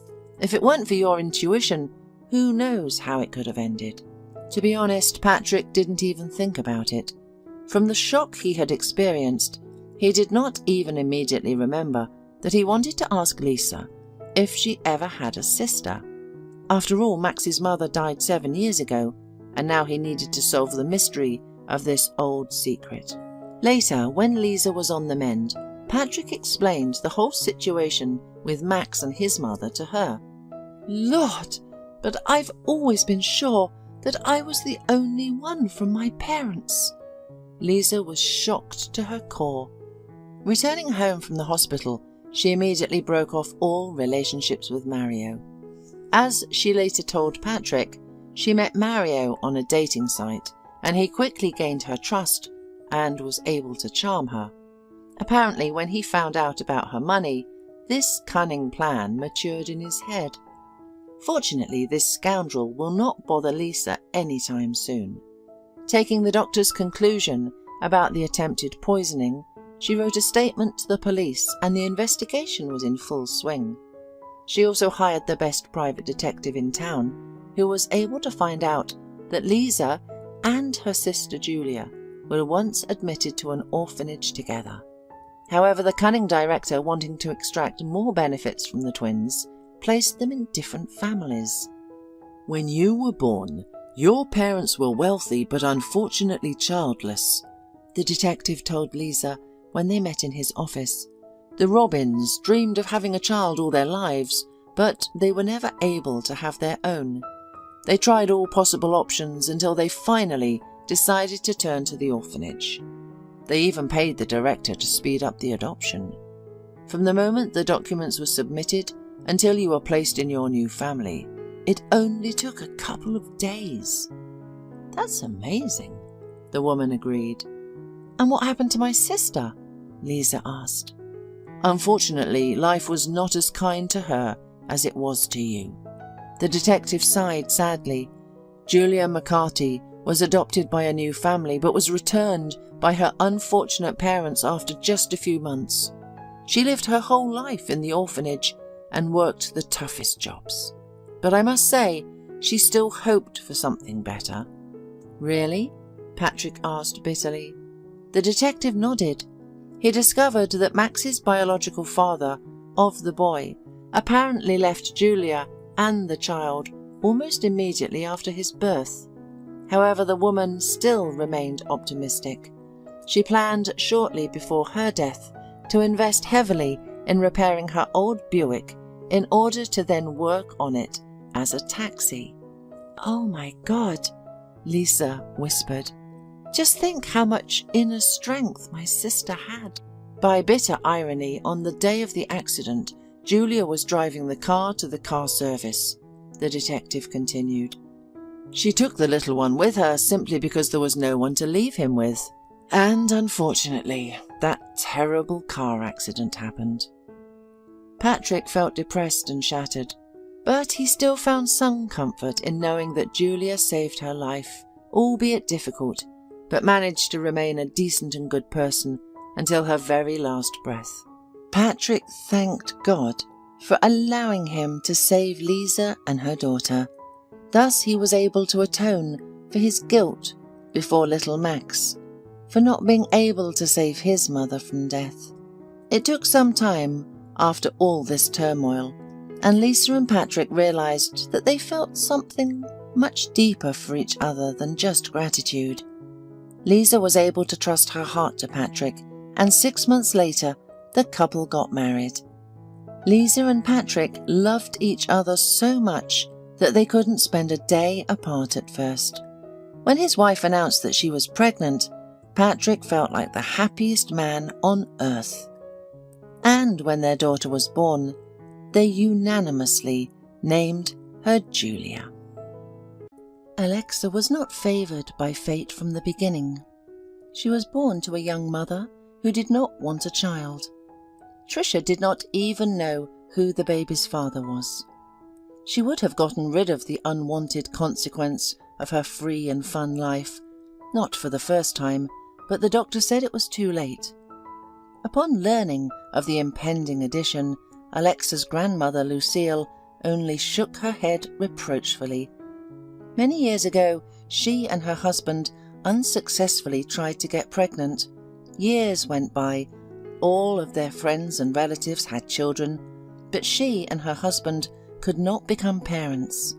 So, one day they decided to take a girl from an orphanage. Some tried to dissuade them, saying they did not know what genes a child had, and that they would not just end up in an orphanage, while others supported them in their decision. The woman didn't care at the time. Lucille dreamed of finally feeling like a mother, and when a 4-year-old, fair-haired girl ran up to her and hugged her, her heart melted. Even her husband, watching that touching scene, shed tears. That's how Tricia ended up in their family, and at first everything went really well. The girl was growing up, trying hard, pleasing them and listening.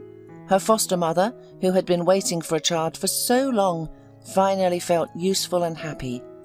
Lucille cooked delicious meals for her daughter, bought her toys and stunning outfits, took her to the movies, and braided the little girl's beautiful blonde hair.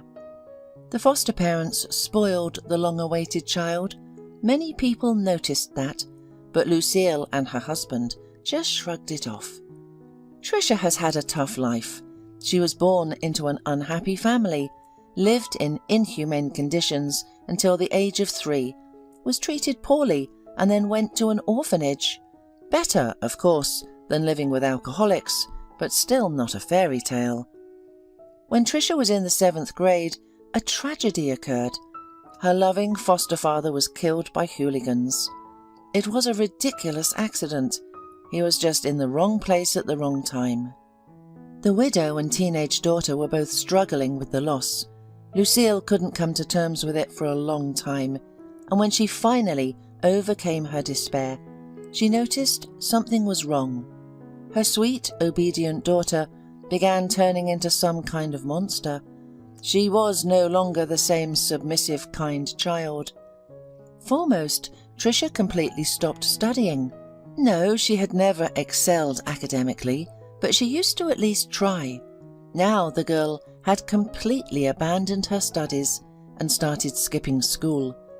Tricia had strange friends, teenagers from clearly troubled families, some much older than the girl. The daughter now skipped school, cursed with indecent words, and was rude. She refused to help her mother with housework, constantly demanded money, threw tantrums, and frightened her. And then Lucille noticed that her daughter was taking things from the house. Things only got worse. The 13-year-old girl began allowing herself not to come home to sleep. Of course, Lucille was alarmed. She spent a lot of money on specialists, neurologists, and psychologists.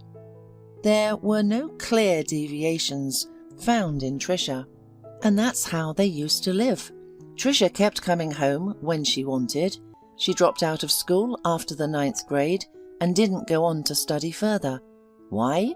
She was completely satisfied with her life. Parties, meeting with friends, short-lived, turbulent romances.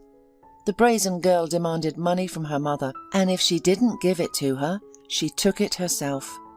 Tricia expertly found hiding places. That's why, exhausted, Lucille was not at all happy with the news that she would soon become a grandmother.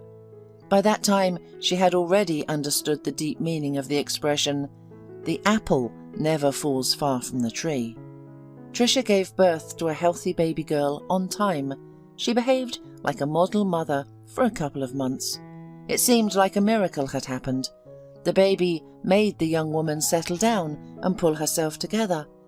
However, Tricia soon tired of motherhood, and once again, as she had done many times before, abandoned little Alexa to her grandmother and disappeared without a trace. Lucille knew that her daughter would eventually return, but when, in what condition, and why remained a mystery. Thus the grandmother took care of her granddaughter by herself. Alexa grew up sweet and kind, but Lucille, remembering Tricia at that age, was not quick to rejoice. Instead, she treated the little girl cautiously and with enough coldness. Alexa didn't remember her grandmother hugging her, telling her fairy tales, or buying her anything beyond what was necessary. Instead, the woman demanded unquestioning obedience from her granddaughter. The child had many duties, and their number increased from year to year, cooking, washing, and cleaning. Tricia periodically appeared on the horizon, but for some reason the girl gravitated towards her wayward mother. It seemed to her that Tricia would not be as cold toward her as her grandmother. Alexa asked her mother to take her with her, and Tricia promised to do so, but there were always reasons. Either she and her boyfriend rented a small apartment, or Tricia had another child, or something else. "You're not needed by her," the grandmother said angrily. "No one needs you except me, and you were born mistakenly to your partying mother." Alexa was hurt to hear such words, but as she got older, she understood that everything her grandmother said was the pure truth. Growing up, the girl realized that she really didn't need her mother, but her grandmother also raised her out of inertia without love because it was necessary. Otherwise, what would people say? Alexa did not see love, warmth, or care, although she was raised in normal conditions. Graduating from school, Alexa entered the same college that her grandmother had chosen for Tricia. It's not that the girl dreamt of becoming an accountant. She just couldn't go against the will of the person who raised her. She got used to obeying her grandmother on everything. It was here that she met Bill, a cute, cheerful young man immediately noticed the quiet, modest girl, but Alexa was not ready for such attention. At first, she couldn't believe that someone cared about her. It seemed to her that Bill was just joking when he talked about his sympathy. The guy had to work very hard to earn Alexa's trust. How happy the girl was with Bill. They walked a lot, talked, laughed, and rode on his motorcycle, given to him by his father for his coming of age. Bill took her to the movies and cafes. With him, Alexa came alive and felt needed, loved, and beautiful. Grandma didn't approve of these relationships, predicting the same fate as her daughter. She loved to have fun with men too. He'll toss you around and leave you. You'll see. But Lucille's prophecy did not come true. Bill proposed to Alexa. They got married without a lavish celebration at the local registry office and started living together. A young man took a job as a long-distance trucker immediately after graduation, even though it wasn't in his field of study. The money was good, and he was now the head of the family. Tricia didn't even know her daughter had gotten married. During this time, she was building her personal life in another city. The grandmother was skeptical of this early marriage and predicted a quick end to the relationship. Even news of the birth of her great-granddaughter, Sherry, didn't thaw her calloused heart. "What's there to be happy about?" the elderly woman said, looking at the tiny girl in a blanket. "Bad genes are spreading further." Alexa took the offensive words calmly, as she was used to them, but Bill was furious. He took his daughter in his arms and carried her to another room, and he didn't come back until the old relative left. Soon the family grew with the arrival of another daughter, and then a third. Alexa was happy to immerse herself in motherhood. She couldn't understand her mother anymore. How could she leave her with a cold grandmother? How could she abandon such a miracle? Alexa adored her children. Bill was still working as a truck driver, and Alexa was taking care of their daughters. They had enough money for everything, including rent, groceries, and entertainment. The young family spent their weekends having fun. They went to the movies, amusement parks, and cafes. The girls grew up, pleasing their parents. All three sisters were obedient, smart, and healthy. Alexa hardly communicated with her mother and grandmother, only when necessary. But when her grandmother fell ill, the young woman was there for her, although it was difficult for her to take care of the children and the elderly woman. She managed. She couldn't leave the person who raised her. There were disagreements between them, but Lucille still didn't give up her granddaughter to an orphanage. Lucille passed away on a cold November day. Alexa took care of all the organizational matters and tried to contact her mother about what had happened, but couldn't find her. Tricia appeared on her own 6 months later when it was time to inherit. She became the sole owner of the apartment and the rest of Lucille's property. The woman didn't seem to be saddened by the fact that her adoptive mother had passed away. She was even happy. Finally, she could move her new boyfriend and her children into the spacious vacant apartment. Meeting her mother, Alexa realized they were complete strangers. Tricia didn't feel any familial feelings toward her, and Alexa, looking at the woman who had clearly suffered through life and neglected her children, suddenly realized how lucky she was that her mother had abandoned her with her grandmother and didn't take her on this strange journey through life. Of course, she felt bitter, but Alexa didn't despair. Everything was good in her life: a loving and caring husband, a cozy, clean home, and 3 wonderful daughters. Although her husband adored their girls, he dreamed of having a son. Alexa wasn't against having another child. She enjoyed being a mother and found pleasure in communicating with babies. The girls had grown up a little, so the spouses decided to try. Bill took the news of another pregnancy enthusiastically. They even celebrated this event at a restaurant. Watching her husband's happy face and feeling the warmth of new life inside her, Alexa realized that her life was fulfilled. Around her were loving, close people. What else did she need for happiness? During the summer, the family had 2 sons, Jack and Tim. Yes, it was not easy for the spouses, especially for Alexa. It was hard to cope with the babies when her husband left for work. But the oldest daughter, 12-year-old Sherry, tried to help her mother with everything. When the twins were a few weeks old, one of them, Jack, was found to have an earnest heart defect that would require expensive surgery in the future. "Collect money," warned the doctor. "After a year, you will have to go to Germany for the operation. We don't do it here. This is the only chance for your son to live." Alexa left the doctor's office on shaky legs. She looked at her baby and couldn't believe that something was wrong with him. He looked just as lively, strong, and healthy as his brother. Bill then calmed her down, supported her, and said that he would work more and go on more flights. "We will raise the necessary sum for Jack. We still have plenty of time," the man promised.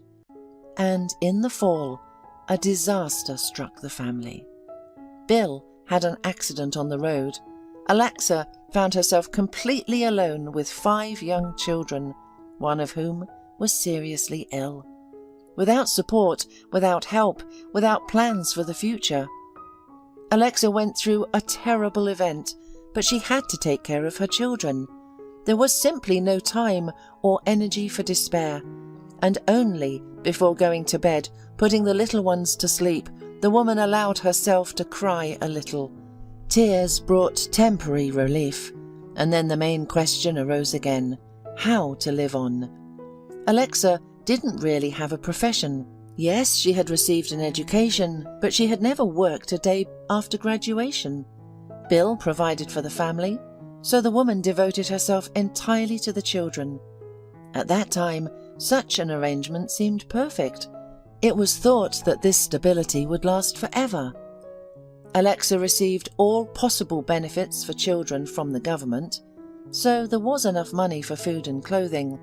But they also needed to rent an apartment, and Jack needed medication all the time. The woman quickly realized that they couldn't afford to stay in the city. Renting an apartment was exorbitantly expensive for their budget. But now the main problem was the operation for her son. Where do I get the money? She couldn't save up from benefits alone. A considerable sum was needed. Doctors advised her to turn to a fund. Alexa did just that, but the collection was going too slowly. Hopes that she would raise the necessary sum on time were diminishing. And then help came from a completely unexpected place. One day, a woman called Alexa, introduced herself as a notary, and arranged a meeting. Alexa did not want to go. She would have to leave the babies with Sherry again, and there were many things to do at home, and there would probably be some formalities related to her deceased husband. Nothing important, but she went anyway. What she heard shocked her. It turned out that in a remote village, her grandmother's cousin had left this world, and she bequeathed her house to the young relative who had fallen into dire straits. Alexa remembered this elderly woman. She saw her 3 times in her life when she came to visit Lucille. Rachel always treated Alexa kindly, never forgot to bring treats with her, for which she received a non-serious but still stern scolding from her grandmother. The will was accompanied by a letter. In it, Rachel said that she wanted to help the poor young widow with 5 children in any way she could, and expressed the hope that her house would become a reliable home and haven for them. "Live in it for a long and happy life, just like I and my husband did," were the closing lines of the warm letter. Alexa couldn't believe what was happening. The house came into their hands exactly when they needed it the most. It was nothing short of a miracle. The woman felt immense gratitude towards Rachel, especially since the entire family knew that Tricia was taken from an orphanage by Lucille, which meant that Alexa was essentially a nobody to Rachel. The rent for the apartment was due soon, and the landlord was used to taking payments 6 months in advance. Alexa certainly didn't have that kind of money, but now she didn't need it anymore. Within a week she would gather the children and they would go to the remote village, to their new home. Yes, we will have to live in the village. Alexa couldn't imagine what it would be like, but she was sure she would manage, especially since she had no other choice. The family arrived in the village when it was raining, and the clay road had softened so much that the vehicle got stuck in the mud several times. "What terrible roads!" exclaimed the driver. "This is such a remote place." The guy was right. The village was far from the city, but it looked very well kept and cosy. The appearance of the new abode pleased Alexa. It was a big, beautiful house with green walls and a wonderful garden. It was clear that the previous owners had loved and cared for it. Alexa was now determined to take over this relay. "How great that the house is so spacious. We can make separate rooms for the boys and girls. This is just wonderful." The truck left deep tracks in the mud as it drove away. However, the rain was so heavy that it soon washed them away from the road. It wasn't until evening that the sky cleared up and the streams of water pouring from the sky subsided. Alexa had a lot of work to do. First, she fed the children with sandwiches that she had prepared in advance and gave them tea from a thermos. Then she began to sort out their belongings. The 1-year-old twins tried not to get in the way. Having arrived at a new place, they looked around in amazement. One of the brothers suddenly smiled at someone behind Alexa. The woman turned around, but there was no one there. Strangely, the second boy also stared into that corner and giggled. Alexa continued to sort out their belongings without paying attention to them. The house was old but sturdy, clean and well made. Interesting items from past eras were everywhere.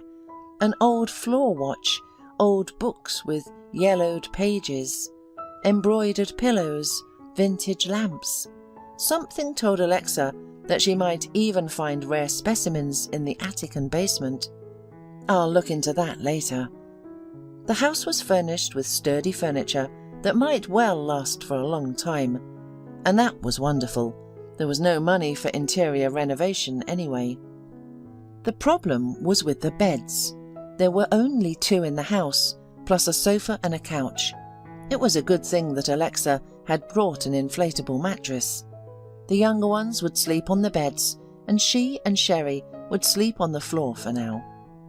The day passed by with worries and troubles. Evening arrived, and Alexa went to the kitchen. While crawling under the table, searching for a socket, she stumbled upon an interesting item. A round clock with a hinged lid on a long chain. The item looked luxurious. It seemed to be made of pure silver, although she could be wrong. I wonder how it ended up in this sturdy but generally not rich house. And why are these luxurious clocks lying on the floor? It's really strange. Alexa pressed the button on the clock case and the lid opened, revealing an ornate inscription on the inner side. "To my dear Saviour, in eternal memory." Alexa put the clock in her bag. It was a very valuable item, and she could get good money for it for the operation. Someone must have held these silver clocks dear as a memory, as they were clearly taken care of and looked brand new, polished to a shine. She wondered who this saviour was, and for what deed this person was rewarded with such a gift, and how did the clocks end up in a rural house under the table. The children reminded her that they were hungry, so Alexa began to prepare a simple dinner on the electric stove, distracted from her thoughts. The woman was grateful to the almost unknown Rachel, who pitied her and got the house for her. After putting the children to bed, Alexa looked at the clock again. What were they luring her with? It was difficult to explain, but looking at the shiny object made her feel calm and warm. Feeling exhausted from the move and the worries and anxieties that came with it, Alexa put the clock in her bag and lay down on the mattress next to her eldest daughter. Sleep overtook her before she even laid her head on the pillow. Boom, boom. A loud knock shook the house, and Alexa jumped in fright. Someone was breaking in, but the children continued to sleep peacefully. Even the usually sensitive twins were snoring peacefully on the wide bed. Boom, boom. The knock did not subside, and Alexa was scared. She was alone with young children in an unfamiliar place, and someone was knocking on their door at night. Clearly, this will not end well, but hiding is not an option either, as the stranger could easily break down the door. On cotton wool legs, Alexa walked to the door and opened it. In the threshold, she saw a thin old man with a long grey beard, wearing a patched quilted jacket and sweatpants, with high rubber boots on his feet like fishermen wear. Behind the gate, an old car was visible, which looked like a Ford Model T. Alexa had never seen these in the city, but here in the countryside it must have been normal. Alexa looked at the night guest. His face was welcoming, his smile friendly, and his eyes kind. There was no danger from the visitor. Alexa calmed down a little. But how did he manage to open the gate? And how did the old man manage to knock so hard that the whole house was shaking? He didn't seem that strong. "Hello, hostess," the visitor greeted Alexa. "Wishing you happiness and health in your home." "Thank you," the woman replied. "Who are you?" "I'm John Grady." The old man introduced himself. "I was passing through the village and got stuck at your house. My acquaintances used to live here, so I came in to warm up. Out of habit, probably." Alexa wondered why an old man would travel at such an hour, but the rest seemed plausible. Indeed, it had recently rained and the road was muddy. It was not difficult to get stuck in such mud, and the old man could well have been familiar with the previous residents of this house. "Come in," she invited him. "You really should warm up. The night is cold and the road is tough." "Thank you." The guest bowed and removed his boots on the porch, then walked barefoot straight to the kitchen. He clearly knew what and where things were. Apparently he had been to this house before. "Sit down." Alexa politely pushed a chair for the old man. He obediently sat down. Alexa turned on the kettle. It was cold outside and the guest clearly needed a warming drink. "This is a good house," said John Grady, thoughtfully propping his chin with his hand. He looked around with warmth in his eyes, scanning the walls, furniture and ceiling. "Yes, we like it too. We just arrived here today and are settling in. Rachel left it to me as an inheritance. Did you know her?" "Of course I knew her." The old man smiled. "She was a kind and good woman. If she left her house to you, then you're a good person too. You'll be happy here." "I hope so," sighed Alexa.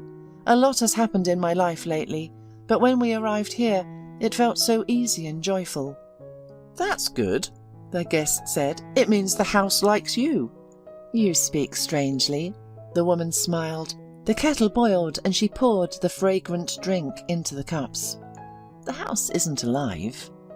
"Well," the old man smiled mysteriously, "this house has a history, and the village itself has a history, and the previous residents too. I'll tell you if you like." Alexa was surprised at herself.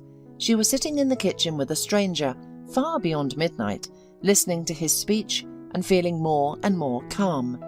Troubling thoughts about the future, which had been haunting her since her husband's death, somehow receded unnoticed, and she felt light and warm inside. The old man's voice sounded like a pleasant, soothing melody, and he kept talking, telling the story of the village. It was discovered that a wealthy man had previously lived in this place before the war. He had a single daughter, whom he adored. One day, while swimming in the river with her friends, she was caught in the current and began to drift away. A fisherman sitting nearby noticed that. The other girls were playing and hadn't realized their friend was in danger. The young man quickly came to her rescue, and pulled her out of the water. He almost drowned himself in the process, but managed to get out alive. The girl told her father everything, and he went to the young man, knelt before him, and gave him a silver watch as a reward. The lid of the watch was engraved with an inscription. This saviour was the father of Rachel's husband. He cherished the watches his whole life. They were precious to him, like a memory. "But I found them!" exclaimed Alexa. The woman pulled out the watch she had found under the table the day before from her purse. The old man looked at them, and a happy smile spread across his face. "Yes, exactly. They're priceless. And not just because they're made of silver and gold. This is the work of a famous craftsman. The artwork itself is worth a fortune."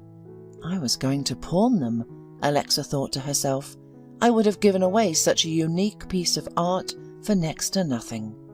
These watches are meant to save someone else, someone innocent, just as their owner once did. The old man continued his smooth, monotonous speech, going on at length about Rachel's family, and Alexa fell asleep, lulled by the night guest's soothing and rhythmic story. The next morning she woke up to the dawn breaking outside. It wasn't a pleasant awakening. She looked around thoughtfully and realized she was alone in the room. Had she dreamed everything?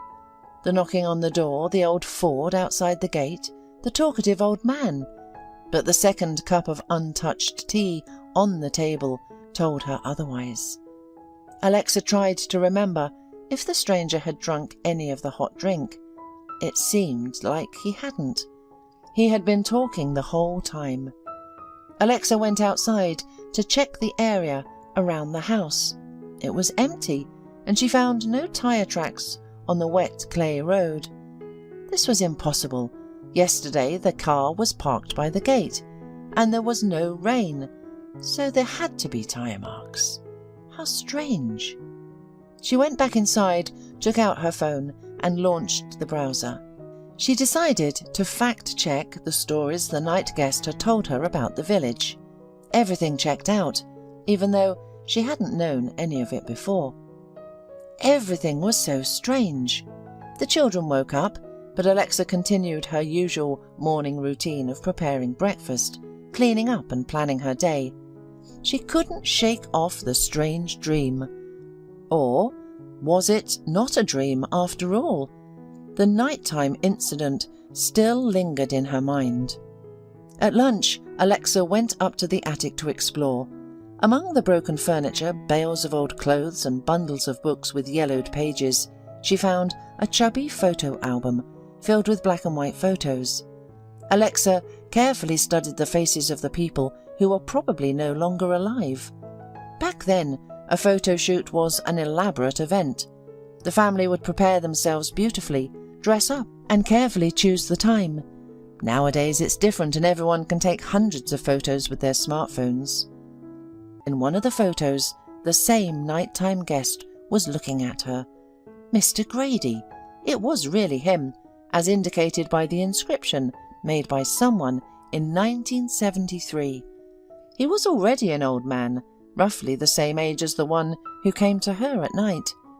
The eyes were the same, and even the smile. Alexa examined the album and the inscriptions to the photos more closely and understood who Mr. Grady was. He was the father of Rachel's husband, and it was he who, in his youth, saved the drowning daughter of a rich man, and his watch was now in Alexa's bag. What did he mean by, "they have to save someone else"? Maybe the nighttime guest meant Jack. Alexa knew that Rachel had been a widow for a long time. Her husband was older than her and had left this world much earlier, and her father-in-law was even older and had been gone for decades. And yet Alexa was sure that she saw him last night. "Mum, someone came to us." Sherry's voice was heard from below. Alexa hurried downstairs. Who came to them? Maybe Mr. Grady again? She had so many questions for him this time. Alexa was not afraid of meeting the unknown, because the nighttime guest emanated a very pleasant aura of calm and kindness. It was immediately clear that his intention was the best. But in the room, Alexa saw an unfamiliar elderly woman holding a fragrant steaming pie in her hands. "Hi, I am your neighbour. My name is Matilda Nichols," the woman introduced herself. "I came to get acquainted. I brought a pie. If you have children, let them enjoy my raspberry pie. My grandchildren adore it." Alexa invited the kind neighbour to the table. The children quickly drank tea, swallowed the treat in a blink of an eye, and went about their business. And the adults talked for a long time. Mrs. Nichols explained in detail where everything was located in the village: the store, school, and kindergarten. She even revealed that there would be soon a vacant position at the post office, as her relative was going on a well-deserved vacation. If Alexa needed a job, she would vouch for her, and the babies would be easily admitted to the nursery. "By the way, have you found anything interesting here?" the neighbour suddenly asked. "No." Alexa decided not to reveal all her cards, just in case. "Someone must have beaten you to it. The owner, the father-in-law of your relative Rachel, had a valuable item, silver watches. They were given to him by a local landowner. John Grady loved them so much, cherished them like a memory, and bequeathed them to his son, but there was no one left to pass them on to. Rachel and her husband didn't have any children, so the precious watches stayed in the house. Many people in the village knew about it. When Rachel died, people started visiting the house, searching for relics. Nobody found the watches, even though the entire house was searched. But it seems that someone took them after all. Oh, John Grady, may he rest in peace, used to say that these watches would save someone's life. I don't know where he got that from, but he didn't even sell them during the toughest times." The neighbour left, and suddenly Alexa understood everything. The picture in her head was complete. Apparently, Mr. Grady loved his house very much. That's why his spirit came to meet the new owners, and he deliberately let Alexa find them so she could sell them and save her son. Then he appeared and told her about the value of the gift. Alexa would have given the valuable item to the pawn shop, where they wouldn't have given her even a quarter of its full value. The amount wouldn't have saved Jack. But now she will go to the antique dealer. Something tells her that she will be offered a sum that will be enough for the surgery. Alexa suddenly smiled. "Thank you," she whispered to the house with her lips. "Thank you so much." Marilyn did not want to look at her newborn son. She felt that he was not needed by her. She had wanted to get rid of him, but missed the deadline. After going through the pain of childbirth, she felt hatred towards the baby who made her suffer. The only midwife in the small village tried to bring the young mother to her senses, using persuasion and reproaches, but it was all in vain. Somehow they managed to make Marilyn feed her son, hoping that the maternal instinct would kick in, but it didn't happen. "Marilyn, look at the little boy you've given birth to. He's so adorable." "That's easy for you to say. You didn't have to listen to his cries at night," grumbled Marilyn, her lips trembling. She considered her life over. Who would marry her now with a baby in tow? She blamed the child and his father. Truthfully, Marilyn didn't know exactly which man it was, as she loved to have fun and hadn't pledged her faithfulness to anyone. "What will you name the boy?" they asked Marilyn in the hospital. "I don't know. I don't even want to think about it. Well, maybe Norman. That was the name of the boy I loved back in school. He was so good, kind and devoted, but he died in an accident. I haven't met anyone like him since," sighed Marilyn. "But it's a bad sign to name a child after a deceased person," complained the midwife. "Oh, any name you choose is either a deceased person's or a dog's name, so let it be Norman," sneered Marilyn. She was angry at all men, even her stepfather, a former sailor, with whom she hadn't spoken in 2 years. Bernard Costa lived on the outskirts of the village and served as a forester. After his wife's death, he rarely mingled with people and lived in seclusion. Bernard Costa strongly disapproved of his stepdaughter's way of life, as she loved to go out too much. Therefore, he did not give her any money, which made Marilyn furious with him. When neighbour Mrs. Banks came running to him with news from the village hospital, Costa only grimly shook his head, knowing that this was how it would end. "What's happening, for heaven's sakes?" complained Mrs. Banks. "Marilyn gave birth to a baby and abandoned him. She ran away from the hospital and nobody knows where she went. She left only a piece of paper with my number in the ward.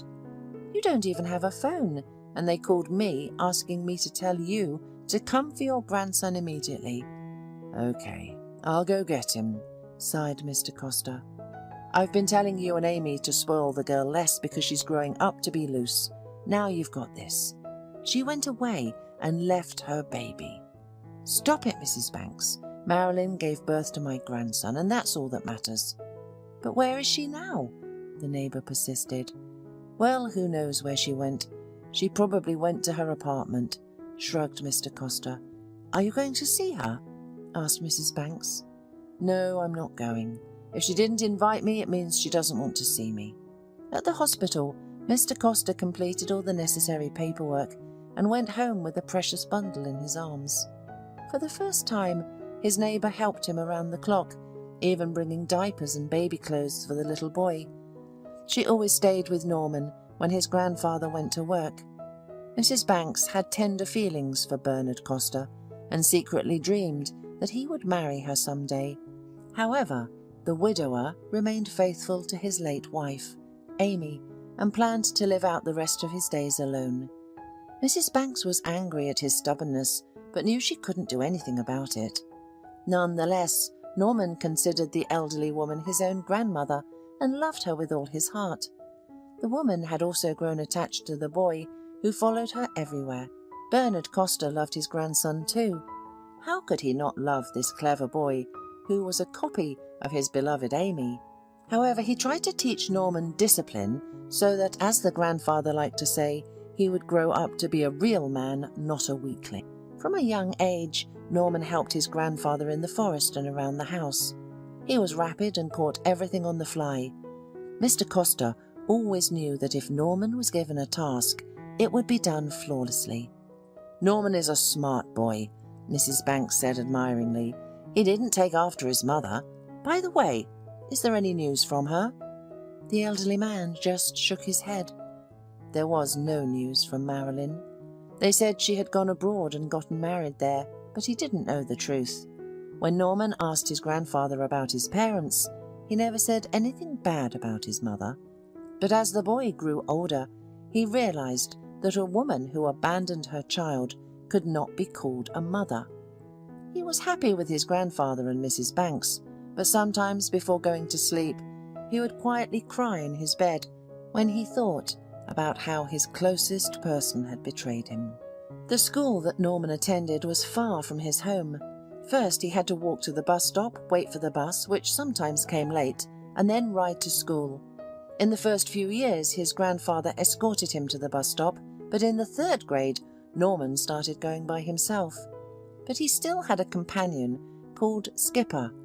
The puppy was given to Norman by his grandfather in the spring, and he named him in memory of the hard but happy years of service in the fleet. During the summer, the pet became so attached to the boy that he followed him everywhere. He even escorted him to the bus and then met him after school. In the forest, Skipper was also his loyal companion.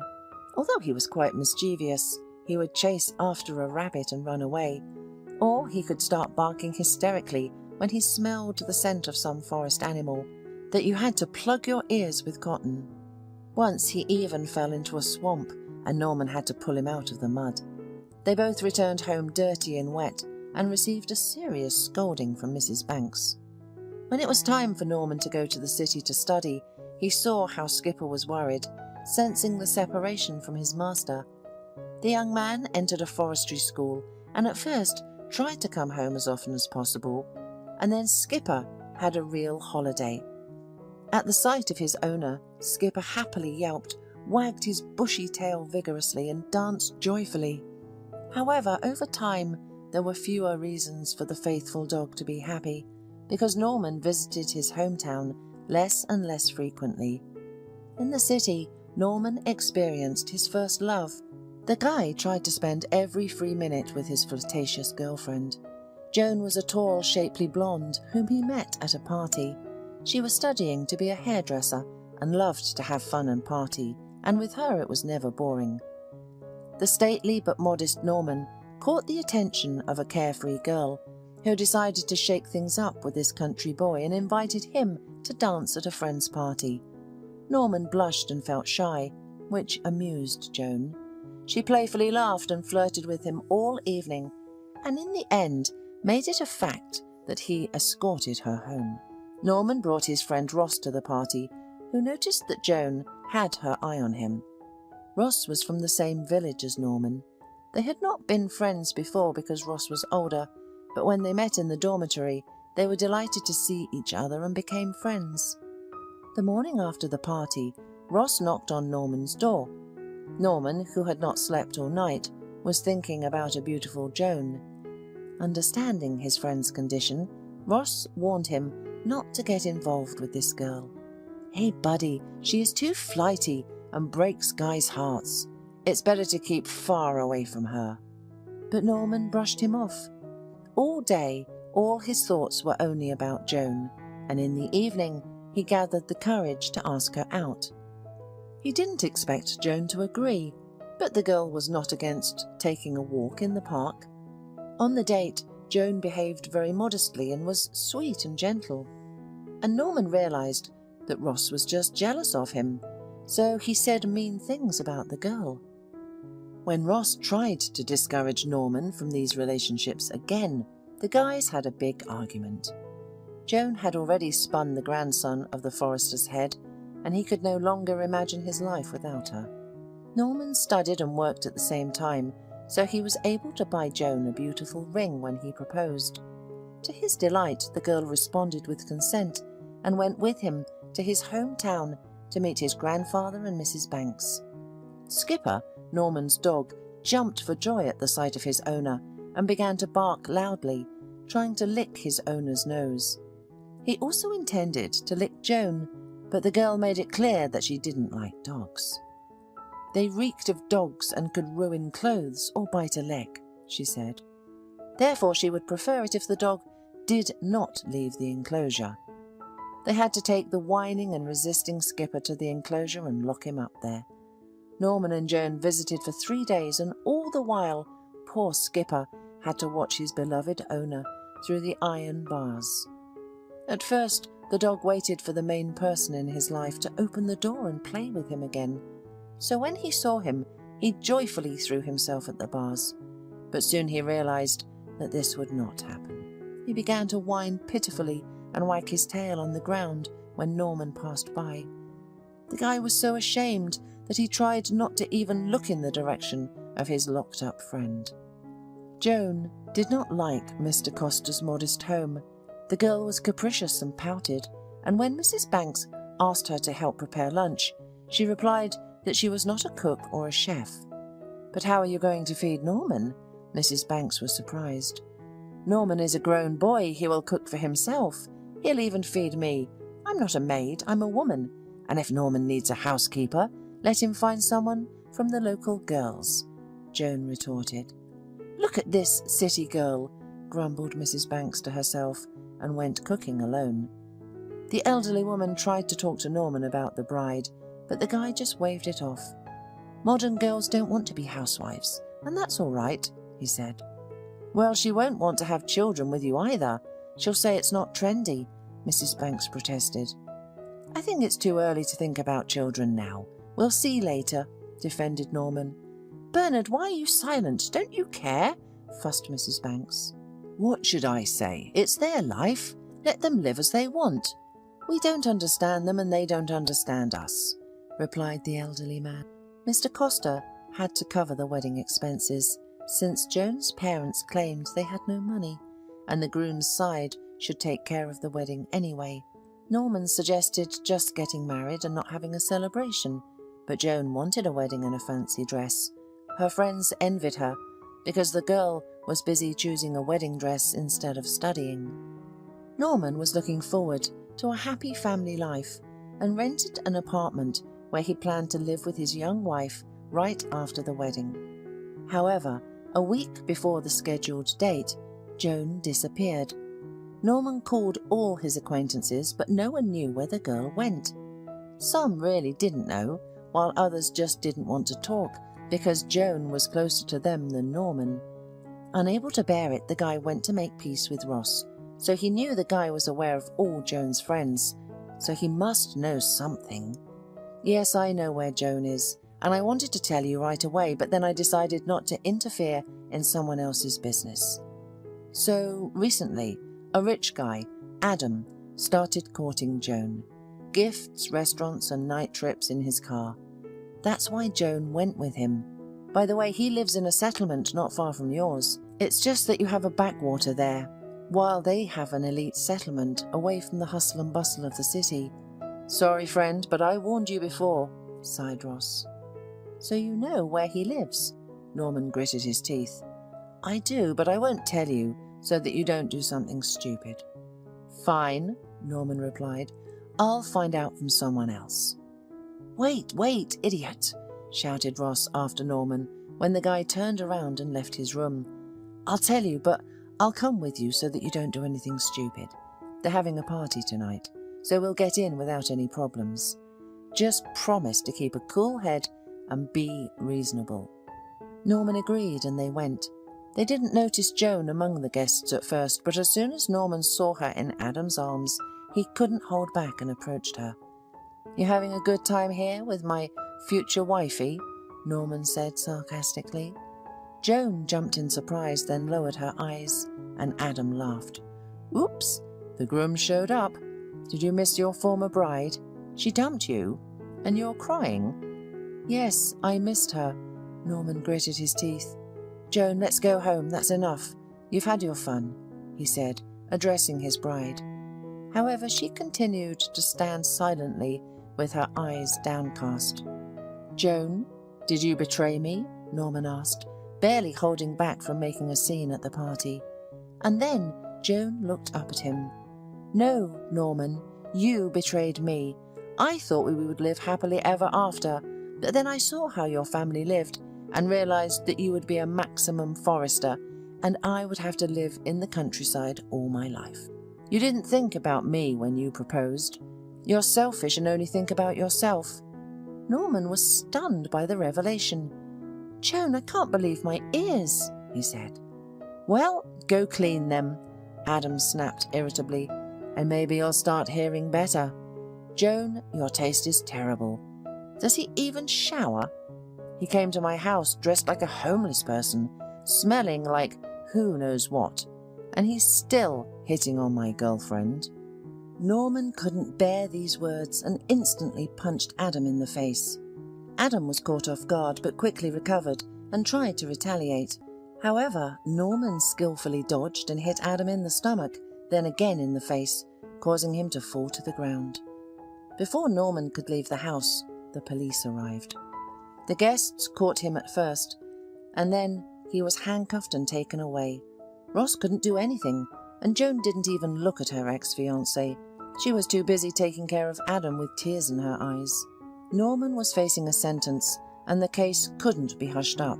Adam had influential parents who would do everything to ensure that their son's offender was punished as severely as possible. Mr. Costa decided to talk to Adam's father. Through acquaintances, Mr. Costa found out at which restaurant Mr. Gottlieb was there every day. He set out specifically for the restaurant, wearing his old but still quite decent suit.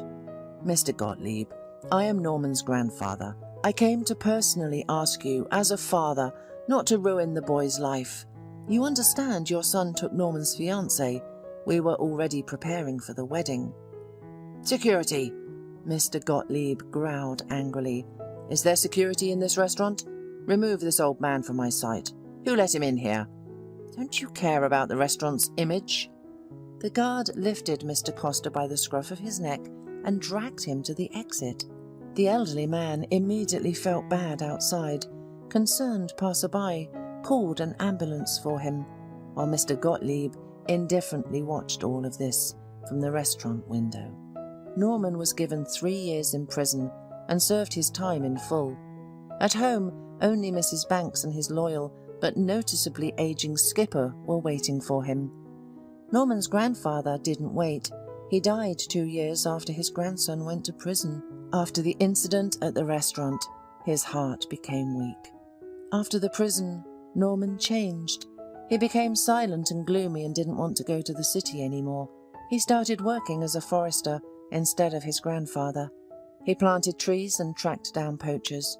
He knew the forest like the back of his hand and served it faithfully, and the forest thanked the young forester with generous gifts.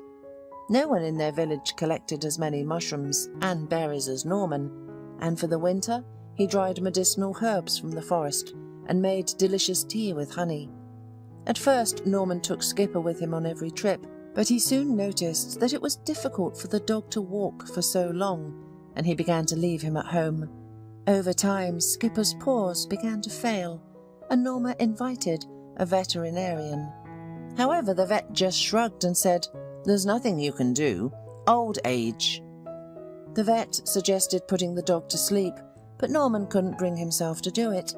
He took care of his pet as best he could. He changed his bedding, petted him, and apologized for locking him up when Joan came to visit years ago. One morning, Norman woke up and realized Skipper had left him forever. After burying his faithful friend, Norman returned from the forest gloomily, wiping tears from his eyes. At first he didn't even notice the miniature figure at the bus stop from which he used to go to school every day. It was a skinny girl, painfully pale, dressed inappropriately for the weather. "May I help you?" asked Norman when he finally noticed her. "Yes, please," the girl replied uncertainly. "I need to find house number 25 on the 5th Street. "Why do you need that house?" Norman was surprised, as the girl had just named his own address.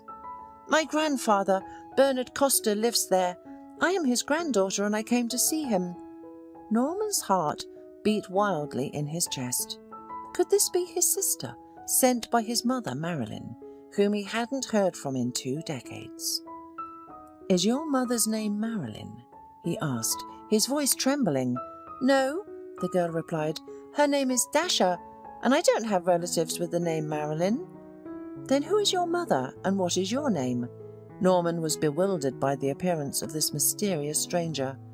"Oh, so many questions, young man. It would be better if you showed me the house I am still looking for. I am already freezing and tired. I hitchhiked here." "Well," Norman began, "the house you are looking for is my grandfather's house. Unfortunately, he has passed away, and I live there alone now." The girl was visibly saddened. "What a pity. I was going to see him, and you turn out to be my relative." "A relative, but hardly by blood. Sorry, I asked your name, but I didn't introduce myself. I'm Norman. Mr. Costa was my mother's stepfather." "Abigail," replied the girl. "I only recently learned about him. My grandmother raised me after my mother died a long time ago. Unfortunately, my grandmother recently passed away, and my uncle immediately began dividing her property and kicked me out of my only home. I have nowhere to go. I don't work, and I have a heart defect and need surgery. Before my grandmother passed, she told me that my mother was born to a sailor. She gave me a photo and told me the name of the village. At that time, my grandmother worked as a paramedic in the port and was married, but she secretly met with this sailor. When he found out that his beloved woman was married, he broke off the relationship. Soon my grandmother realized she was pregnant. She decided to tell him, but learned from mutual acquaintances that he had married a woman with a child. Since then, my grandmother has kept the secret of my mother's birth and only told me now. She wanted me to inherit the apartment, but she did not have time to do it, and now I am homeless. I was hoping to find my grandfather, but he has also passed away. That's my story." Norman sighed. Well, Abigail, since you're here, let's go to our grandfather's house. I warn you, it's not a palace, but it's livable. I'm not used to luxury, the girl replied, smiling sadly. Abigail stayed with Norman, and Mrs. Banks listened to the girl's story, shook her head and wiped away tears. Any mention of Mr. Costa made her sad. However, Mrs. Banks liked Abigail. She's a good girl, the old woman concluded. Time passed, and one day, when Norman returned from the woods, he found Abigail lying on the floor, barely breathing. He immediately called an ambulance and tried to revive her. Abigail was taken to the hospital and transferred to the intensive care unit, while Norman waited anxiously in the hospital corridor. He was distressed about the girl because, during the short time that they were together, he had become very attached to her. Finally, a doctor came out and said that Abigail could not return home. Her heart was weak and she needed urgent surgery. The doctor handed the man a list of medicines that the girl needed and named the approximate cost of the operation that would have to be performed in the capital. Norman panicked. His grandfather had left him some savings, and Norman himself had a little money, enough for the medicine, but not for the surgery. At home, Mrs. Banks was waiting for Norman. She saw the ambulance arrive at the house and immediately ran to find out what had happened. Norman sat at the table holding his head in his hands. Mrs. Banks was frightened. "Did she die?" "No," Norman replied. "She's alive, but she needs an expensive operation. Otherwise, she'll die. I'm thinking about where I can get the money, and I need a lot. Maybe a loan of some kind, if they give it to me." Mrs. Banks thought for a moment, then stood up and said, "We'll think of something. She's Bernard's own granddaughter. We have to save her." The next day, when Norman returned from another visit to the hospital, the old woman came to him again, holding a package. "Here you go," she said, handing Norman the package. Norman opened it and was astonished. "Money? Where did you get so much, Mrs. Banks?" "Yes, I saved all my life, but I have no children of my own. I can't take it to the grave, and here is such a case. We need to help a good girl." Norman couldn't hold back his tears as he hugged the old woman and thanked her from the bottom of his heart. Now Abigail would be saved. The operation was successful, but the girl remained under the observation of doctors for a long time. Norman constantly visited her and could no longer hide that he was in love. Despite her illness, Abigail was a cheerful optimist. She loved to joke, even about her illness. "I always believed that after a storm caused by clouds, the sun would definitely come out," she said. "It was impossible not to fall in love with such a bright and beautiful girl." Even in the hospital, Norman proposed to Abigail, and the girl agreed. They got married a month after discharge. They decided not to have a big wedding, since there was no one special to invite. After the wedding, Norman made sure that his young wife did not overwork herself, and even tried to do simple household chores himself. "Norman, for our life together, you cooked more than I did," Abigail laughed. But this care was a joy for the man. Abigail found a common language with Mrs. Banks, and they spent winter evenings watching tearful melodramas, drinking tea with apple pie, and sympathizing with the constantly suffering heroes. Norman was amused by their women's gatherings, but he was glad that he had a family, that Abigail was happy, and that Mrs. Banks did not feel lonely. One day he was heading to watch the winter forest while thinking about home. These thoughts warmed him from the inside. The snow creaked cheerfully under his feet, and the frost grabbed his cheeks. Norman spread food in moose feeders and headed towards the road. At the edge of the forester noticed a strange sight. "Is it an animal?" he wondered. He walked faster and soon realized that it was a woman, completely naked, and Norman hurried to her. The woman was alive. She was shaking from the cold, sitting on her haunches and gasping for breath, visibly already at her last strength. Her long hair was disheveled and hid her face. The man immediately took off his work jacket and put it on the poor thing. She didn't say anything, just cried even more. He gave her his huge gloves. and she began to silently put them on. Her fingers whitened from the cold, and Norman leaned in to help. He looked at her face for the first time, and then it was as if a shock went through him. "Joan?" "Norman." The woman even stopped chattering her teeth. "How did you end up here?" Joan burst into tears once again. Norman took out his phone and called the local police officer, who quickly arrived to help the girl. While they waited, Joan, trembling, confessed that she had cheated on her husband Adam. He had caught her with her lover in a hotel room, grabbed her by the hair, dragged her out onto the street, shoved her in a car, and drove her into the woods, where he left her to die. Norman listened to this gruesome story with disgust. He had once loved Joan, and had even gone to jail for her. His grandfather had a heart attack over this story, fell out with his friend Ross because of Joan, and locked his loyal dog in a pen.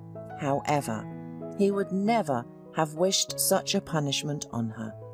How cruel does one have to be to do something like that to a woman?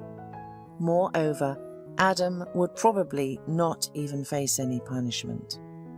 Norman's thoughts were interrupted by the arrival of the local police officer, who took Joan away. A week later, rumours began to spread around the village that Joan and the police officer had started living together. Joan always found a way to find a warm place for herself. However, Norman was not interested in thinking about it. He had received good news from Abigail that she was pregnant. The young forester was thrilled about it, although he was worried about Abigail's heart. Everything went well, and he finally became the happiest father in the world. Abigail gave birth to a son, whom they named Bernard, after their grandfather. Rebecca sat in the kitchen, stirring sugar into her cup, contemplating the end of her marriage as she tapped her teaspoon. She had spent 24 years with her husband Sean, during which time she had grown to love him with her heart and body. He meant more to her than just a spouse. He was the person she trusted completely. Maybe that's the real reason for our divorce, she thought. I dissolved into Sean just like this sugar in my teacup, without a trace, as if I never existed. Rebecca had spent all this time living Sean's life, pushing her own interests to the farthest corner.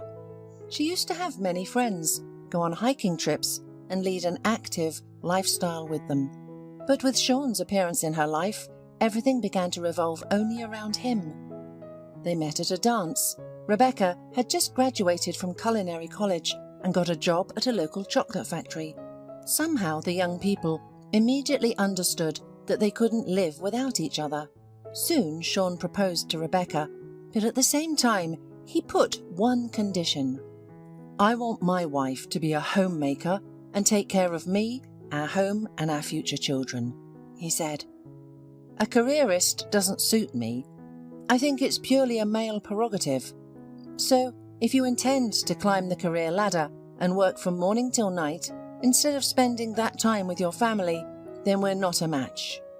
That's how my father lived with my mother, my grandfather and great-grandfather too.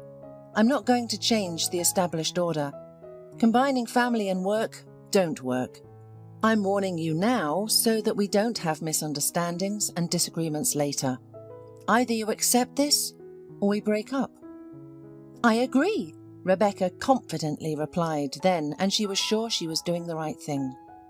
She didn't argue with Sean because she loved him with all her heart, and her relationship with him was more important than anything else. Soon the lovers had a modest wedding, and a month later, Rebecca learned that she was expecting a child. One after another, 3 daughters were born into the family. Rebecca enjoyed her profession as a pastry chef, but with 3 children, it had to be put on hold. And this fact did not particularly depress her, because family values were always a priority for her. Nevertheless, the lessons at culinary college weren't entirely in vain. The skills she gained came in handy in the household. She often treated her loved ones and guests to various homemade pastries, and, without false modesty, It could be said that her New York cheesecake, Black Forest cake, or lemon eclairs were much better than store-bought ones. At every family celebration, Rebecca prepared something special. Her baking invariably became the main treat at all her daughter's school activities. "Your food is always so delicious. It's evident that it's cooked with heart. And most importantly, the homemade ingredients are natural, no chemicals, taste enhancers, or other harmful additives. That's such a rarity these days." The parent committee members and teachers always praised Rebecca. Cooking helped Rebecca relax and relieve stress. It was a kind of meditation for her. She belonged to the category of people who fear change anywhere, but not in their own kitchen. In ordinary life, Rebecca was an indecisive woman, but at the stove, she transformed into a fearless innovator who loved to experiment and discover something new. Rebecca and Sean lived well, peacefully and harmoniously. There was warmth, trust and love between them. Each of them fulfilled perfectly their assigned roles, he as the breadwinner and she as the homemaker. Rebecca always felt that their marriage was strong and exceptionally successful. Years went by, the children grew up, started their own families, and flew away from the parental nest. That's when Sean suddenly changed. Rebecca began to notice unpleasant changes in her husband. Once, when her husband was getting ready for work, she brought him a freshly ironed shirt. Sean took it in his hands, scrutinized it critically from all sides, and frowned. "What kind of old stuff is this? Why don't you throw it away? This model is no longer in fashion. I need to buy a new one," he said. "What do you mean, old stuff, Sean? I gave it to you a couple of months ago," Rebecca said, surprised. The husband nervously threw the shirt on the floor. "Only old men wear this kind of thing. Everyone in our office is dressed to perfection, and I, thanks to my wife's lack of taste, have to wear all kinds of junk," Sean quipped. "Well, but you said you liked it," Rebecca said, biting her lip. "That means I didn't look at it properly," Sean said irritably. "This shirt is useless. You can use them as rags. I won't wear it. I'm ashamed to wear something like this to work." Rebecca didn't blow things out of proportion and wisely kept quiet, blaming her husband's mood on stress. "Sean has a lot of work lately. He often stays late and is just tired. He's overworked and overwrought," she reasoned. On Friday they took their grandson and went to the summer house. And at the end of the day, as usual, they sat side by side on the porch to have a cup of tea. While their grandson was swinging on the swings, Rebecca told Sean about a funny incident that happened to her at the supermarket the day before. Sean nodded, but Rebecca felt that he wasn't listening. And even though her husband was sitting next to her, mentally he was somewhere very far away. "What are you thinking about? Work?" she asked. "Listen, why don't you go to the gym or do some yoga?" her husband unexpectedly asked.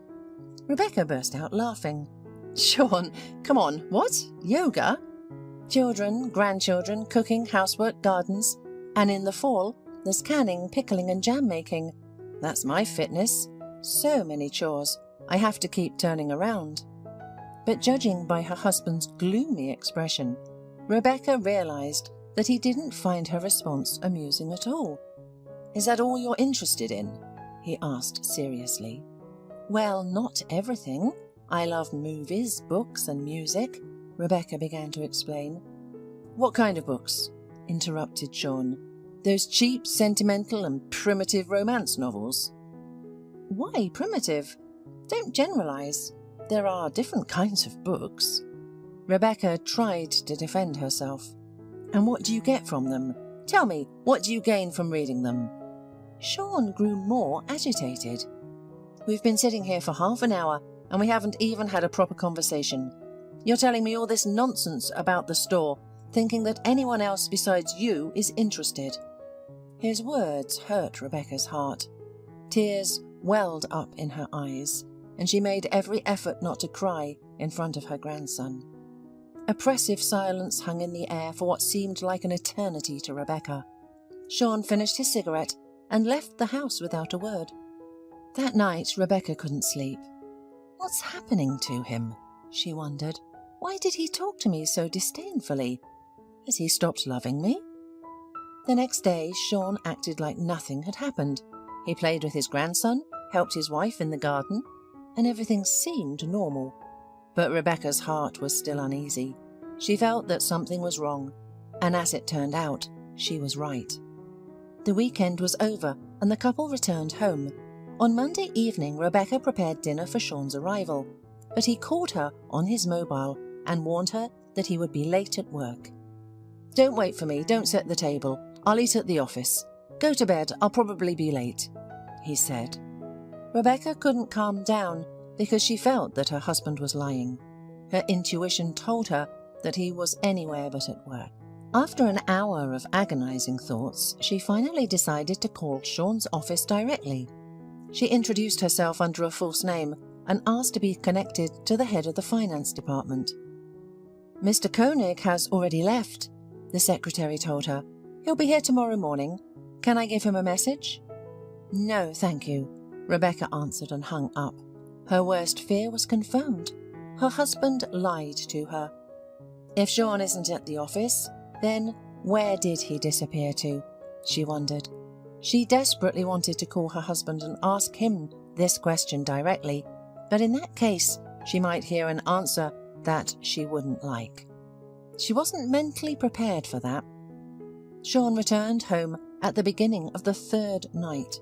Rebecca didn't go to meet him as she used to, but pretended to be asleep, even though she couldn't sleep at all. When her husband undressed and lay down next to her, she smelled alcohol and strong, nauseating women's perfume. A lump formed in her throat. Rebecca had read so many scenes like this in her books that she couldn't believe it was happening to her in her own happy family. Maybe he didn't really lie to me. Maybe Sean really had a business meeting with female colleagues.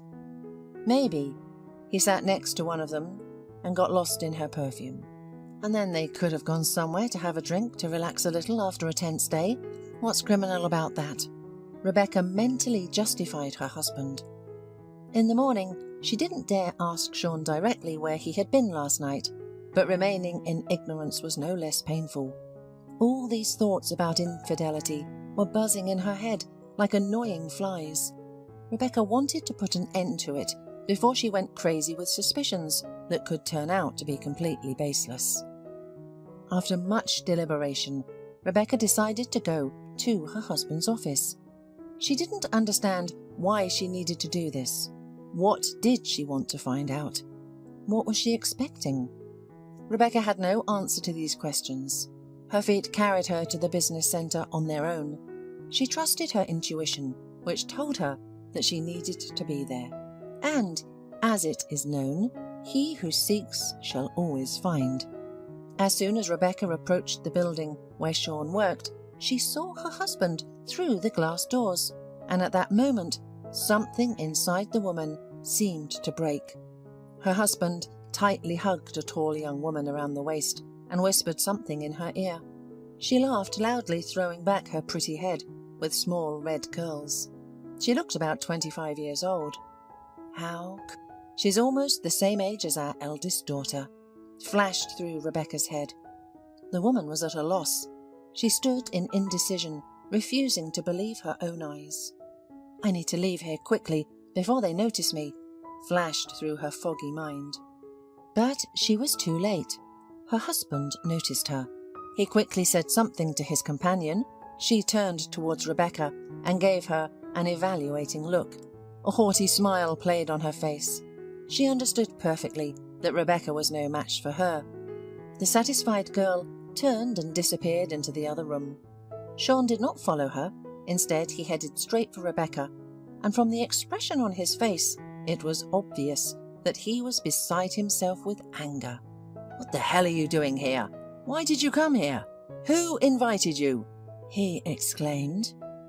"You're spending time with her when you tell me you're staying late at work, right?" asked his wife. 3 men in suits passed by, looking at Rebecca and her husband with interest. Sean greeted them, took Rebecca by the elbow, and led her away as if she were a disobedient child. "I'm waiting for an explanation," "Is this your mistress?" she insisted. "Don't create a scene. Please go home now, and we'll discuss everything tonight. Can't you see people are looking at us? Do you want to embarrass me in front of my colleagues and subordinates? I'm asking you, don't humiliate yourself even more. It's enough that you came here." Rebecca looked into Sean's eyes, which were once warm and dear to her, but now showed no pity, compassion or remorse. There was nothing that could betray the fact that he was once a close person with whom she spent over 2 decades. Her husband's eyes looked cold and cruel. Rebecca felt that she could hardly breathe. To avoid crying on the spot, she obediently turned around and hurried away. Only when she had safely hidden herself in some alley did Rebecca sit down on a bench and let her tears flow. "Why are you crying?" She suddenly heard a little girl's voice. "Did someone punish you? I cry too when I get punished." Rebecca looked up and saw a small blonde girl on a scooter. "No, little one," Rebecca answered her. "Something very unpleasant happened in my life." "My grandma says that everything happens for a reason," said the little girl, and then she rode away on her scooter. Rebecca walked home. In the evening, her unfaithful husband came. She noted to herself that, for the first time in months, he did it on time and didn't stay for a minute at work. But instead of explanations, Sean opened the closet and began packing his things. "What are you doing?" the bewildered wife asked. "What does all this mean? Are you leaving me?" "Our children have grown up and there's nothing left between us," Sean said. "It's over. We loved each other, but it's gone. However, I still want to live. Do you understand? Don't I have the right to be happy, after all?" he asked, packing his suitcase. "What about me?" Rebecca cried out. Those words slipped out of her unconsciously and hung in the air, like a beggar's outstretched hand. Sean paused for a moment in the doorway and looked condescendingly at his wife. "Rebecca, you're a good woman. I'm truly grateful to you for the years we spent together and for our wonderful children. We've gone through a long and difficult journey together, but everything comes to an end. Now our paths diverge, and we can't give each other anything more. I hope you'll meet a worthy man who can appreciate you properly," Sean dryly said, and slammed the door behind him. Rebecca was left alone in an empty apartment and had no idea how to live on. Everything lost its meaning overnight. It's scary to even imagine what would have happened to her if it weren't for her children and grandchildren. Rebecca's sons-in-law took a neutral position in this situation and tried not to comment on what was happening, and her daughters supported their abandoned mother and scolded their deceitful father. "No fool like an old fool," sighed the eldest daughter. "He needs to think about his soul. He's fixated on this gold digger," added the middle daughter. "I suggest we boycott him and not speak to him until he comes to his senses," the youngest suggested.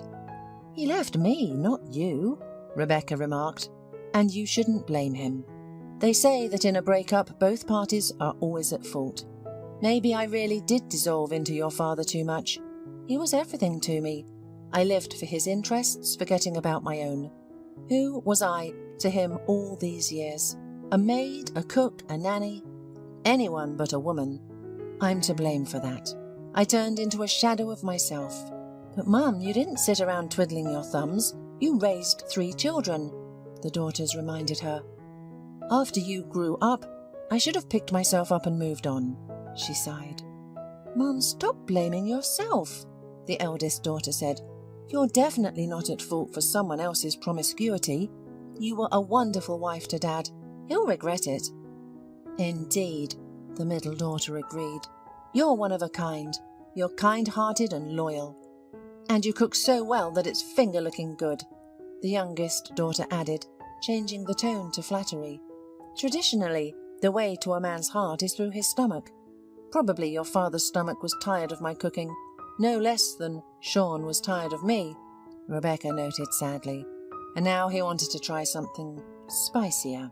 In Rebecca's opinion, That's precisely how her husband's new colleague was. Bold, vibrant and decisive, used to getting everything she wanted in life and not knowing the word no. Perhaps she became like a breath of fresh air in a stuffy room for him, like an exotic dish after eating homemade dumplings, Rebecca reasoned. Maybe he was drawn to her individuality, imagination, burning eyes, everything that I no longer have. At what point did I get stuck in this swamp called domesticity?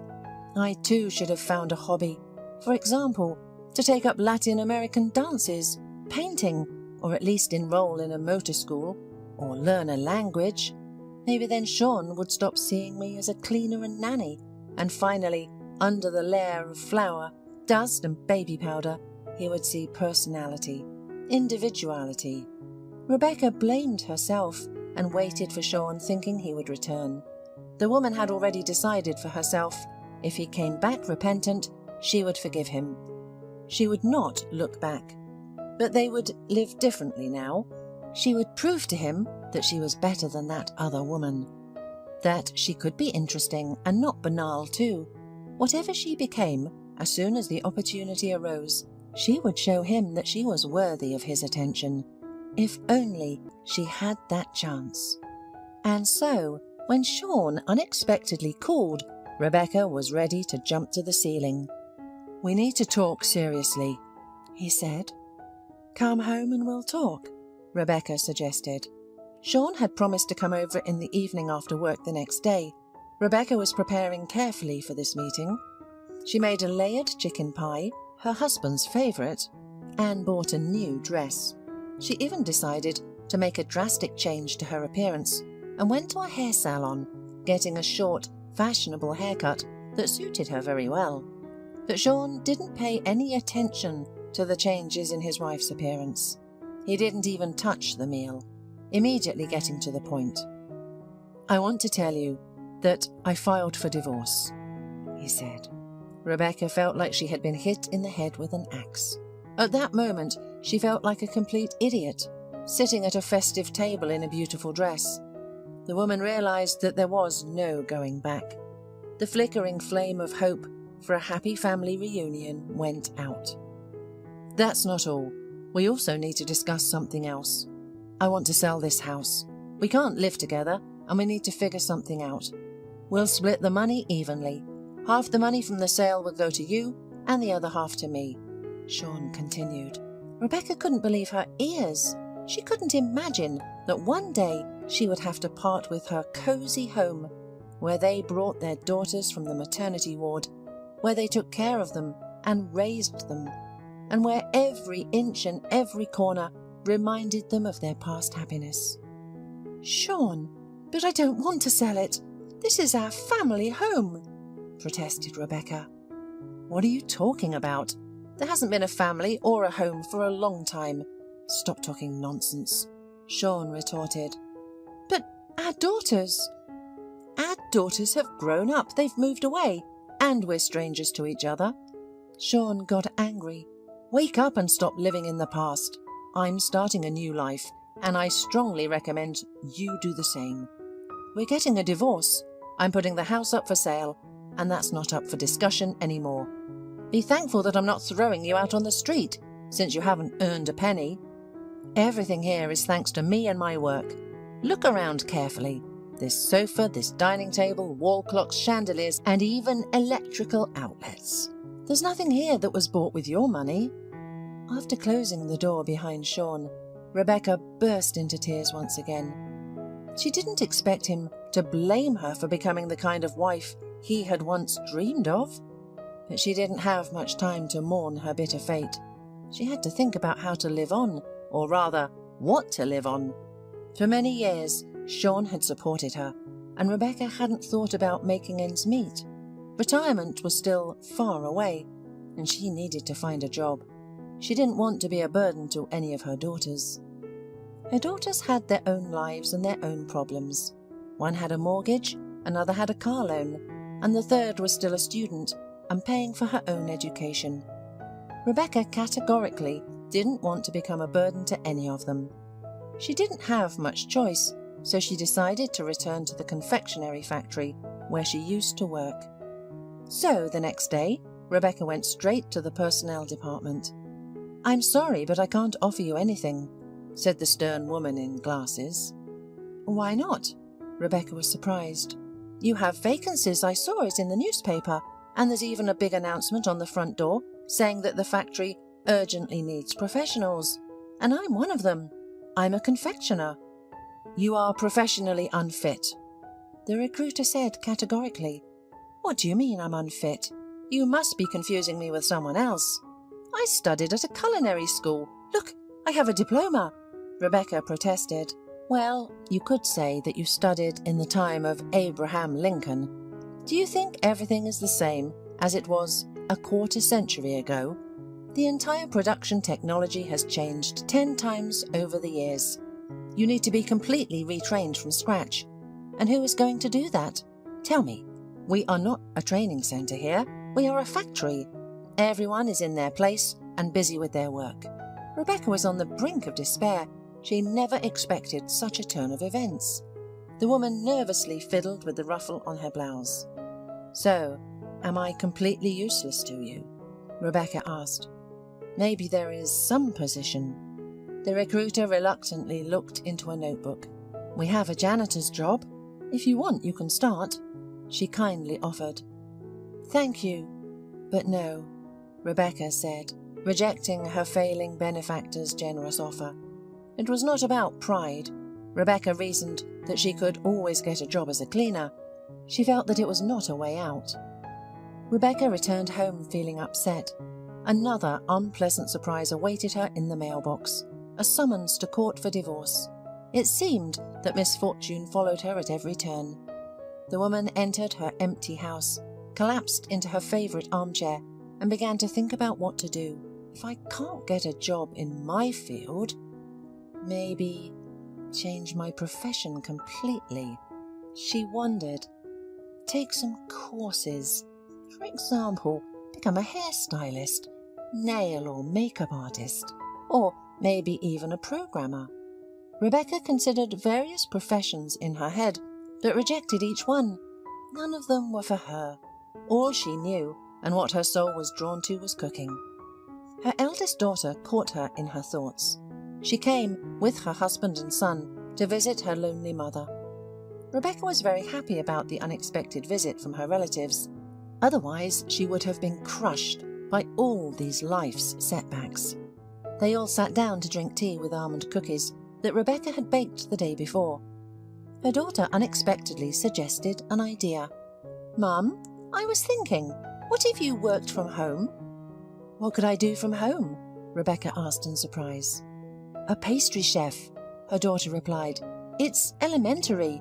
You post an ad on the internet. Clients contact you, and you cook to order. It's very in demand and popular right now." "Great idea," Rebecca's son-in-law said, supporting his wife. "With your culinary talent, you won't have any shortage of clients." "Oh, come on, it's just nonsense. There are so many cakes in the stores. Any whim for your money. Who needs this homemade baking?" "No, you're mistaken," the daughter said, shaking her head. "Well, Mum, we're going to my friend's anniversary this weekend. So, you prepare something delicious to amaze everyone. We'll take it with us as a gift. There will be many people. It will be good advertising." "I don't know." Rebecca hesitated. "Come on, Mum. Make up your mind. After all, what are you losing? Except maybe your time. But now you have plenty of it, don't you? And I'll provide all the ingredients." The daughter continued to persuade her. Finally, the woman decided to take the risk. The cake prepared by Rebecca was appreciated by the guests at the anniversary. A couple of particularly enthusiastic tasters took the phone number of the mom confectioner from her daughter. However, customers were not rushing to place orders. The daughter continued to insist on placing an advertisement on the internet, but Rebecca was procrastinating. She was not confident in her abilities, and deep down was afraid of another fiasco in her life. Meanwhile, Sean found a buyer for the house through a real estate agency. Soon the deal was made, and Rebecca was forced to move from her comfortable nest to a small one-bedroom apartment located in an old 5-story building. Everything here was strange to her. Everything was different: neighbours, courtyard, and the landscape outside the window. Well, apparently life is hinting to me that it's time to leave the old habits in the past. It's time for change, she reasoned. Rebecca decided to listen to her daughter's advice. Before starting work, she wanted to prepare thoroughly. She watched a lot of videos and read countless useful articles, and after a month, she honed her skills in modern techniques. She created, and created without a rest. People say that success will come where you are interested, she said to herself, having collected enough quality photos for her portfolio and gained courage. One fine day, Rebecca decided and published an advertisement on a popular site. 3 days passed before she received her first order. The client asked for a sponge cake with mascarpone cream for a children's party. Rebecca was very nervous working on this order, as she wanted everything to be perfectly smooth. After all, this was her debut, and a lot depended on it. If the client was disappointed and left a negative review, the whole idea would be ruined.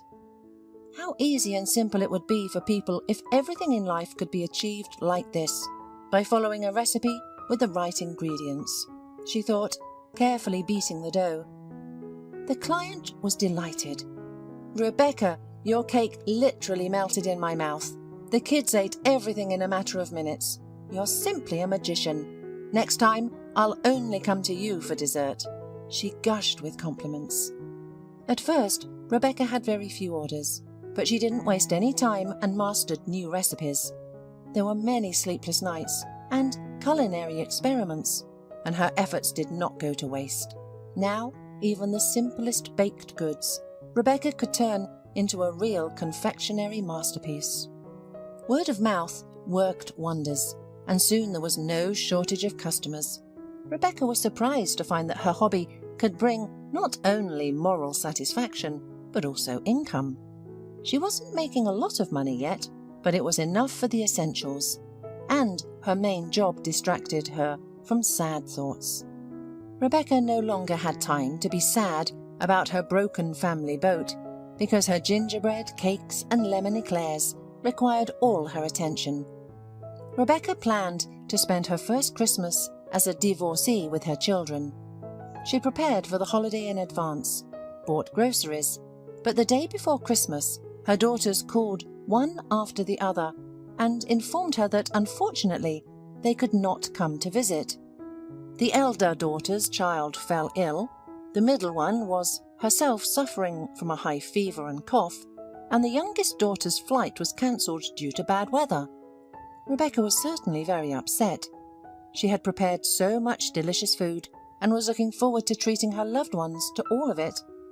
But what saddened her the most was that on this holiday, which she considered the most family-oriented of all in the year, she was completely alone. There are people who easily cope with loneliness, but that was definitely not Rebecca. For her, loneliness was akin to a catastrophe, and if, on ordinary days, she gradually got used to it, then for being alone on Christmas Eve was something new for her. All the festive mood instantly vanished. Tears welled up in her throat, but she took a deep breath and decided not to succumb to melancholy. To distract herself a little, the woman wanted to take a walk. Rebecca put on warm clothes and went outside. The fresh, frosty air hit her face. There was so much snow that it blinded her eyes. Rebecca looked around and suddenly she noticed an unfamiliar man on a bench near the entrance. Although Rebecca moved here only a few months ago, she managed to get to know her neighbours. However, she had never seen this person before. At first glance, he looked quite decent. Well, let him sit there, it's not a big deal. Perhaps he came to visit and is waiting for the hosts, Rebecca thought, as she headed towards the park. After an hour of walking, her feet began to freeze. She decided to put an end to her promenade and return home. To her surprise, the stranger was still sitting on the bench. "What is he doing outside for so many hours?" wondered the woman. "And isn't he cold, sitting in the frost for so long? It's not May outside." Rebecca took out the key to the intercom to open the door. The man rose from his seat and walked towards her, evidently intending to enter the building.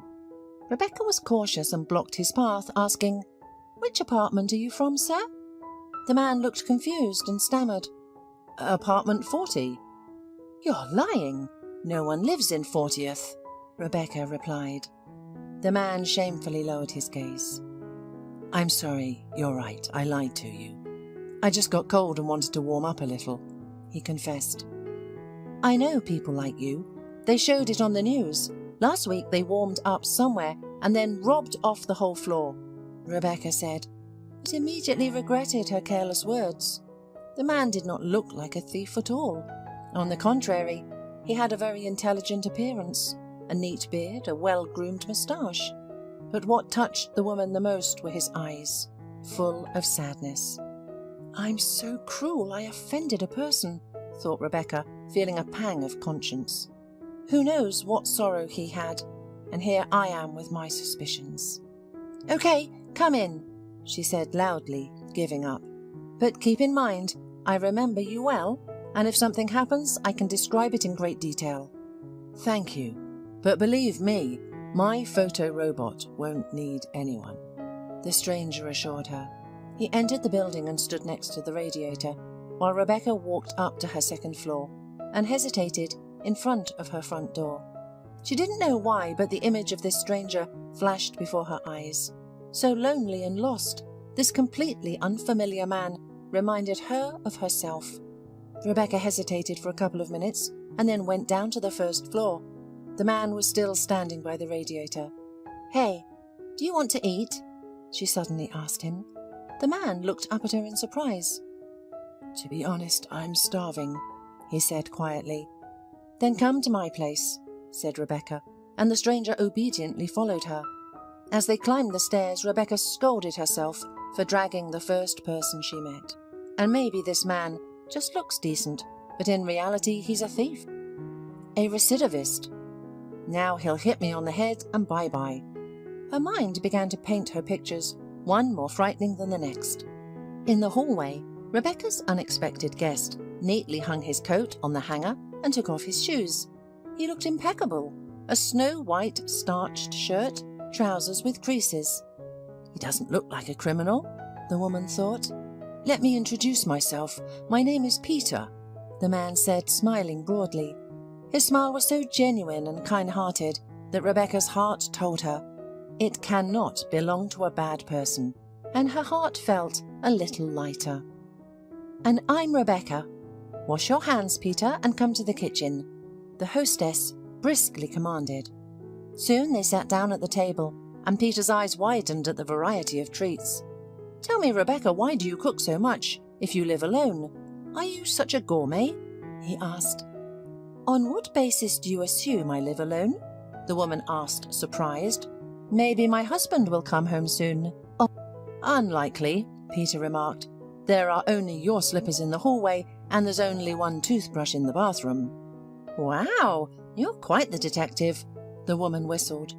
"To some extent," answered Peter. "I'm an auditor.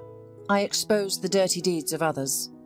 "You must be a terrible auditor if you have nowhere to go on Christmas Eve," Rebecca sarcastically remarked.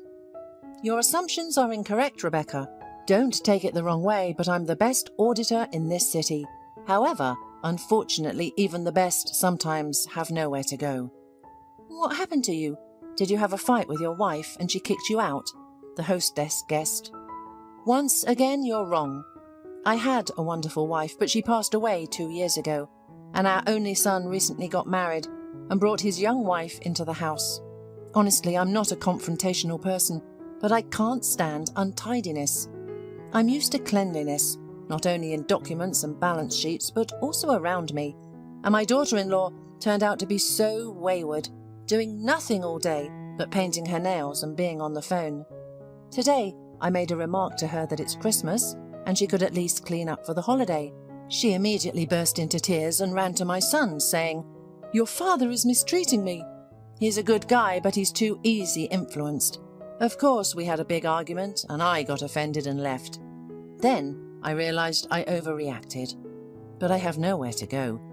The office centre is closed for all holidays, so that's not an option. I left in a rush and forgot my wallet, so the hotel was out of the question. I could have gone to friends, but then I'd have to tell them about my family troubles, and I absolutely don't want to do that. I don't like to air my dirty laundry in public. I wanted to find shelter with close friends, but they had gone away, and pride wouldn't let me turn back. So I wandered around until I was completely frozen. Rebecca sympathetically shook her head and added a serving of salad to Peter's plate. "Young people need to live separately," she said. "You need to move out with your son and daughter-in-law, and then peace will come." "You're absolutely right. I understand perfectly well that I should let go of my son, but deep down I don't want to. Maybe I'm an egotist. To be honest, I'm terrified of being alone," Peter confessed. "I know how you feel," said Rebecca. "There's nothing to be ashamed of. You know, I too have grown accustomed to hearing children's laughter, footsteps and conversations at home. I need someone to care for, otherwise I cannot live. But my husband left me for someone else.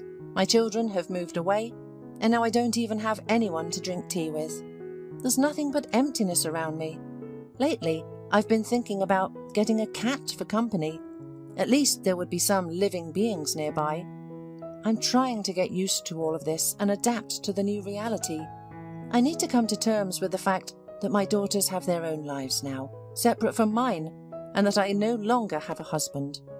To be honest, it's very difficult, but I don't have a choice. You also need to let go of your son. Realize that he's grown up and is no longer your little boy, but a grown man. You have to do this if you want him to be happy." "That's what I want more than anything in the world," Peter said sadly and sighed heavily. Rebecca looked at the clock. The hands were approaching midnight. She didn't even notice how time had flown by during their heartfelt conversation. "Listen, it's Christmas today. Maybe we should open a bottle of champagne. It's a holiday and we're sitting here with sad faces, like we're at a funeral," she suggested. Peter supported Rebecca's idea, uncorked the bottle, poured it into crystal glasses and made a beautiful toast to the hostess, praising her beauty, kindness, and culinary talent. Half the night, Rebecca and her guest talked about life and poured their hearts out to each other. Rebecca saw that Peter was burdened by the quarrel with his family, that he couldn't find his place because of this stupid conflict with his only son and daughter-in-law. Leave all the grudges and start the new day by taking the first step. "Call your son," she urged her guest. And Peter gave in. He dialed his son's number, apologized, and his son was pleased to hear from his father, and also apologized to him. "We are beside ourselves trying to find you. We were so worried. We spent the whole Christmas sitting by the phone and calling friends and hospitals. Thank God you're alive and well. Give us your address. We'll come pick you up now," his son said to his wayward father. 20 minutes later, their car was parked in front of Rebecca's building. "Thank you for your kindness, for your responsiveness, for this wonderful evening, for the beautiful table and treats. You cook amazingly. You have a real talent. I haven't eaten this well since my wife was alive." Peter said goodbye, kissed the hostess's hand and left. Rebecca closed the door behind her unexpected guest, and her soul immediately felt empty. She had enjoyed being with this man so much. It was so calm and easy, so warm and cozy. Apparently, his departure made her feel loneliness even more acutely, as if someone dear had touched her soul and disappeared. "It's a pity he left so soon," the woman thought. "He's such a good man, intelligent, educated and emotional. It was so good, so easy to be with him. It's wonderful how simple human happiness is. All you need is to be close to a kindred soul. And it doesn't matter what you do together. Wake up, have dinner, go for a walk, watch TV, or just be silent. The main thing is to be close to someone who really matters to you." Rebecca looked at herself in the mirror. In the reflection, she saw a mature but still attractive woman. "I wonder if anyone could still be interested in me. Could someone fall in love with me?" These thoughts flashed through Rebecca's mind. "Peter said I was beautiful. I wonder if he made that compliment out of politeness, or if he really saw an attractive woman in me.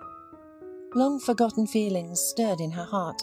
She wanted to be liked by men again, to flirt, but after a few minutes the feeling of euphoria was replaced by sadness. "What a silly girl, dreaming at your age about love," scolded Rebecca. She lay in bed, tears rolling down her cheeks. She was tired of crying. So many times she promised herself she wouldn't shed a tear again, but she couldn't help herself. Rebecca mourned her lost youth, which could not be brought back, the happy years of marriage, her husband whom she trusted so much, but who betrayed her so cruelly. Rebecca woke up when it was already dawn. She washed her face and went to the kitchen to make coffee. While she was preparing breakfast, she called her daughters. Everyone had plans and things to do, so Rebecca had to figure out what to do in the coming days. Maybe go to a museum or exhibition, or visit a school friend, she wondered. There were no orders for baking these holidays, and Rebecca was ready to do anything, not just sit in four walls, giving in to nostalgia and melancholy. Her thoughts were interrupted by a knock on the door. Rebecca assumed it was her neighbour, who had come to congratulate her on the holiday. Without any ulterior motives, she opened the door, but to her great surprise, instead of the elderly neighbour, she saw Peter smiling on the doorstep. In his hands, he held 1.5-metre Christmas tree. "Peter," she exclaimed, "what are you doing here?" "Oh, I just stopped by to give you a gift. After all, you don't have a tree." Rebecca's joy knew no bounds. After drinking freshly brewed coffee together, they took out the toys from the closet and started dressing up the tree.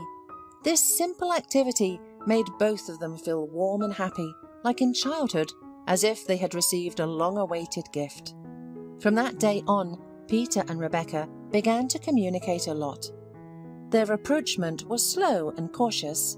Rebecca didn't know any other men besides her ex-husband. She needed time to get used to Peter, to his courtship and affection. "Listen, I was thinking, why don't you start your own business?" asked Peter when their romance was in full swing. "I already have a business. I'm a home care worker," Rebecca reminded him. "Why do I need another one?" "When I talked about business, I meant not your stove in the kitchen, but your own confectionery." "Come on, that's serious business." "It's not just about taking a pot with a mixer, mixing everything together and baking it. It's all about paperwork, bills, accounting and business plans. I'm a confectioner, not an economist.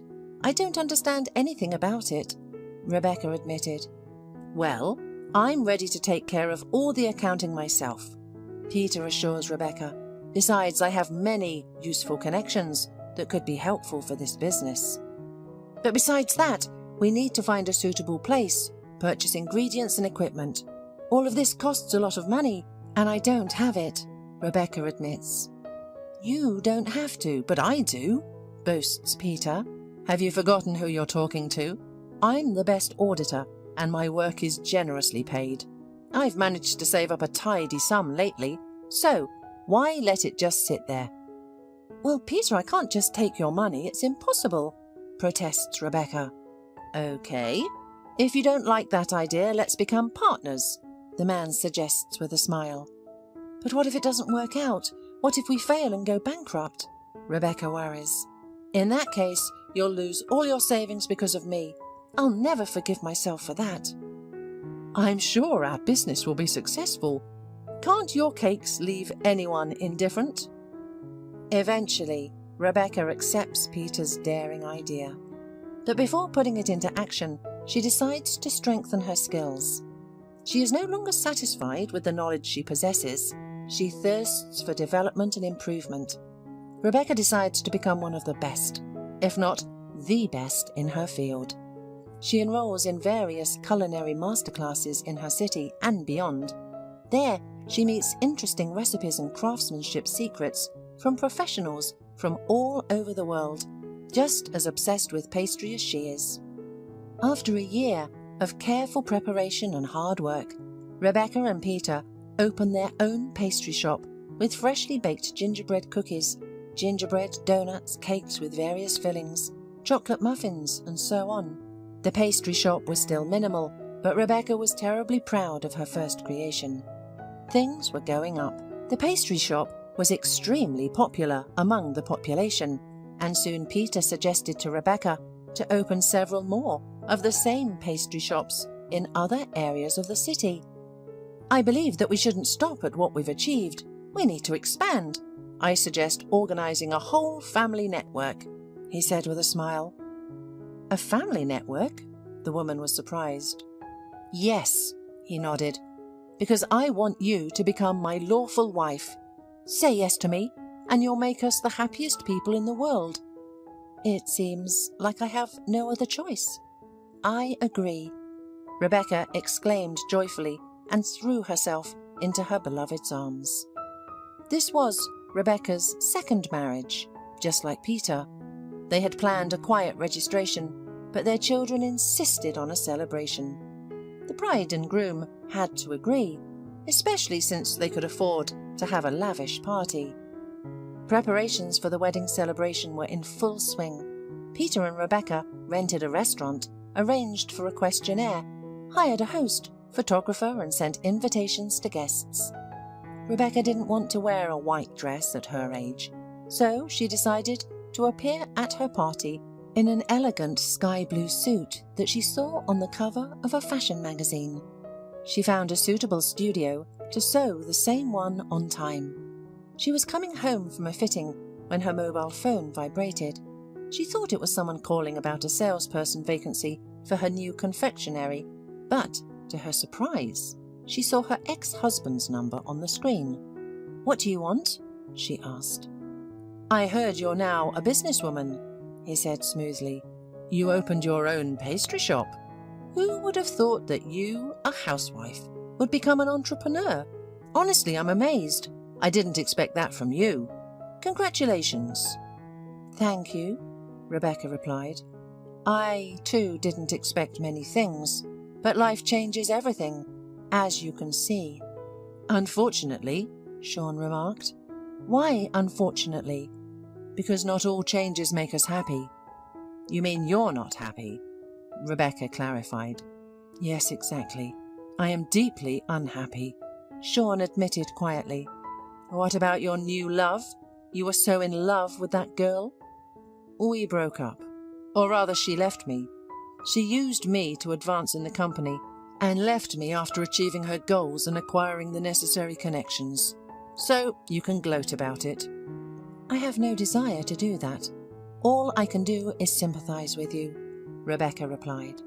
"I made a big mistake, and I admit it," Sean said and sobbed into the phone. Rebecca didn't know what to say. There was an awkward pause. Gathering courage and thoughts, Sean said, "Let's start over." "What?" Rebecca was surprised. "What do you mean?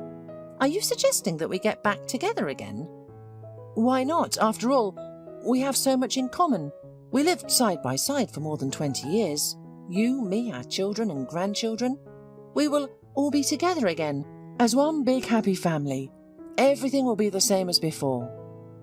"All of this is good, of course. Family, children, grandchildren. The thing is, I don't want it to be as if it were before."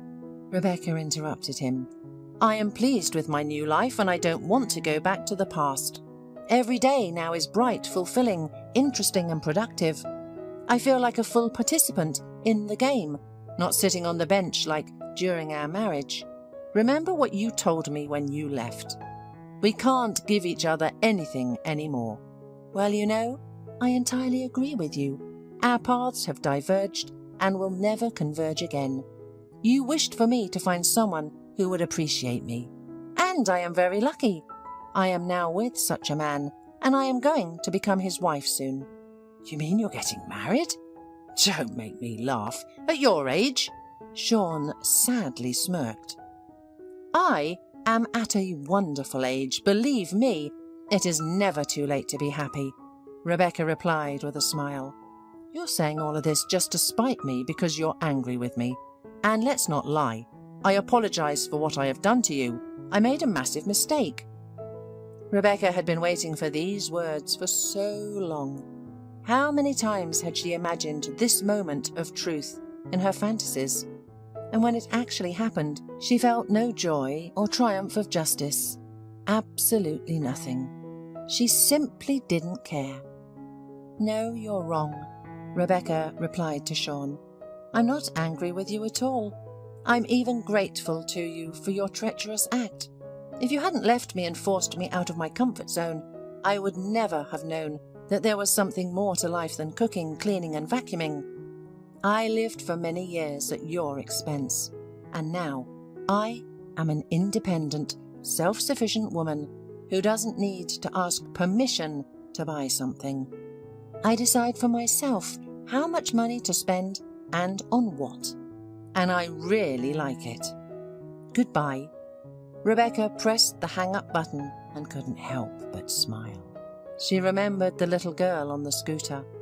Now she was absolutely sure that everything that happened in our lives was for the best, and even the bitterest disappointments can turn into happy new encounters and crushing defeats into brilliant victories.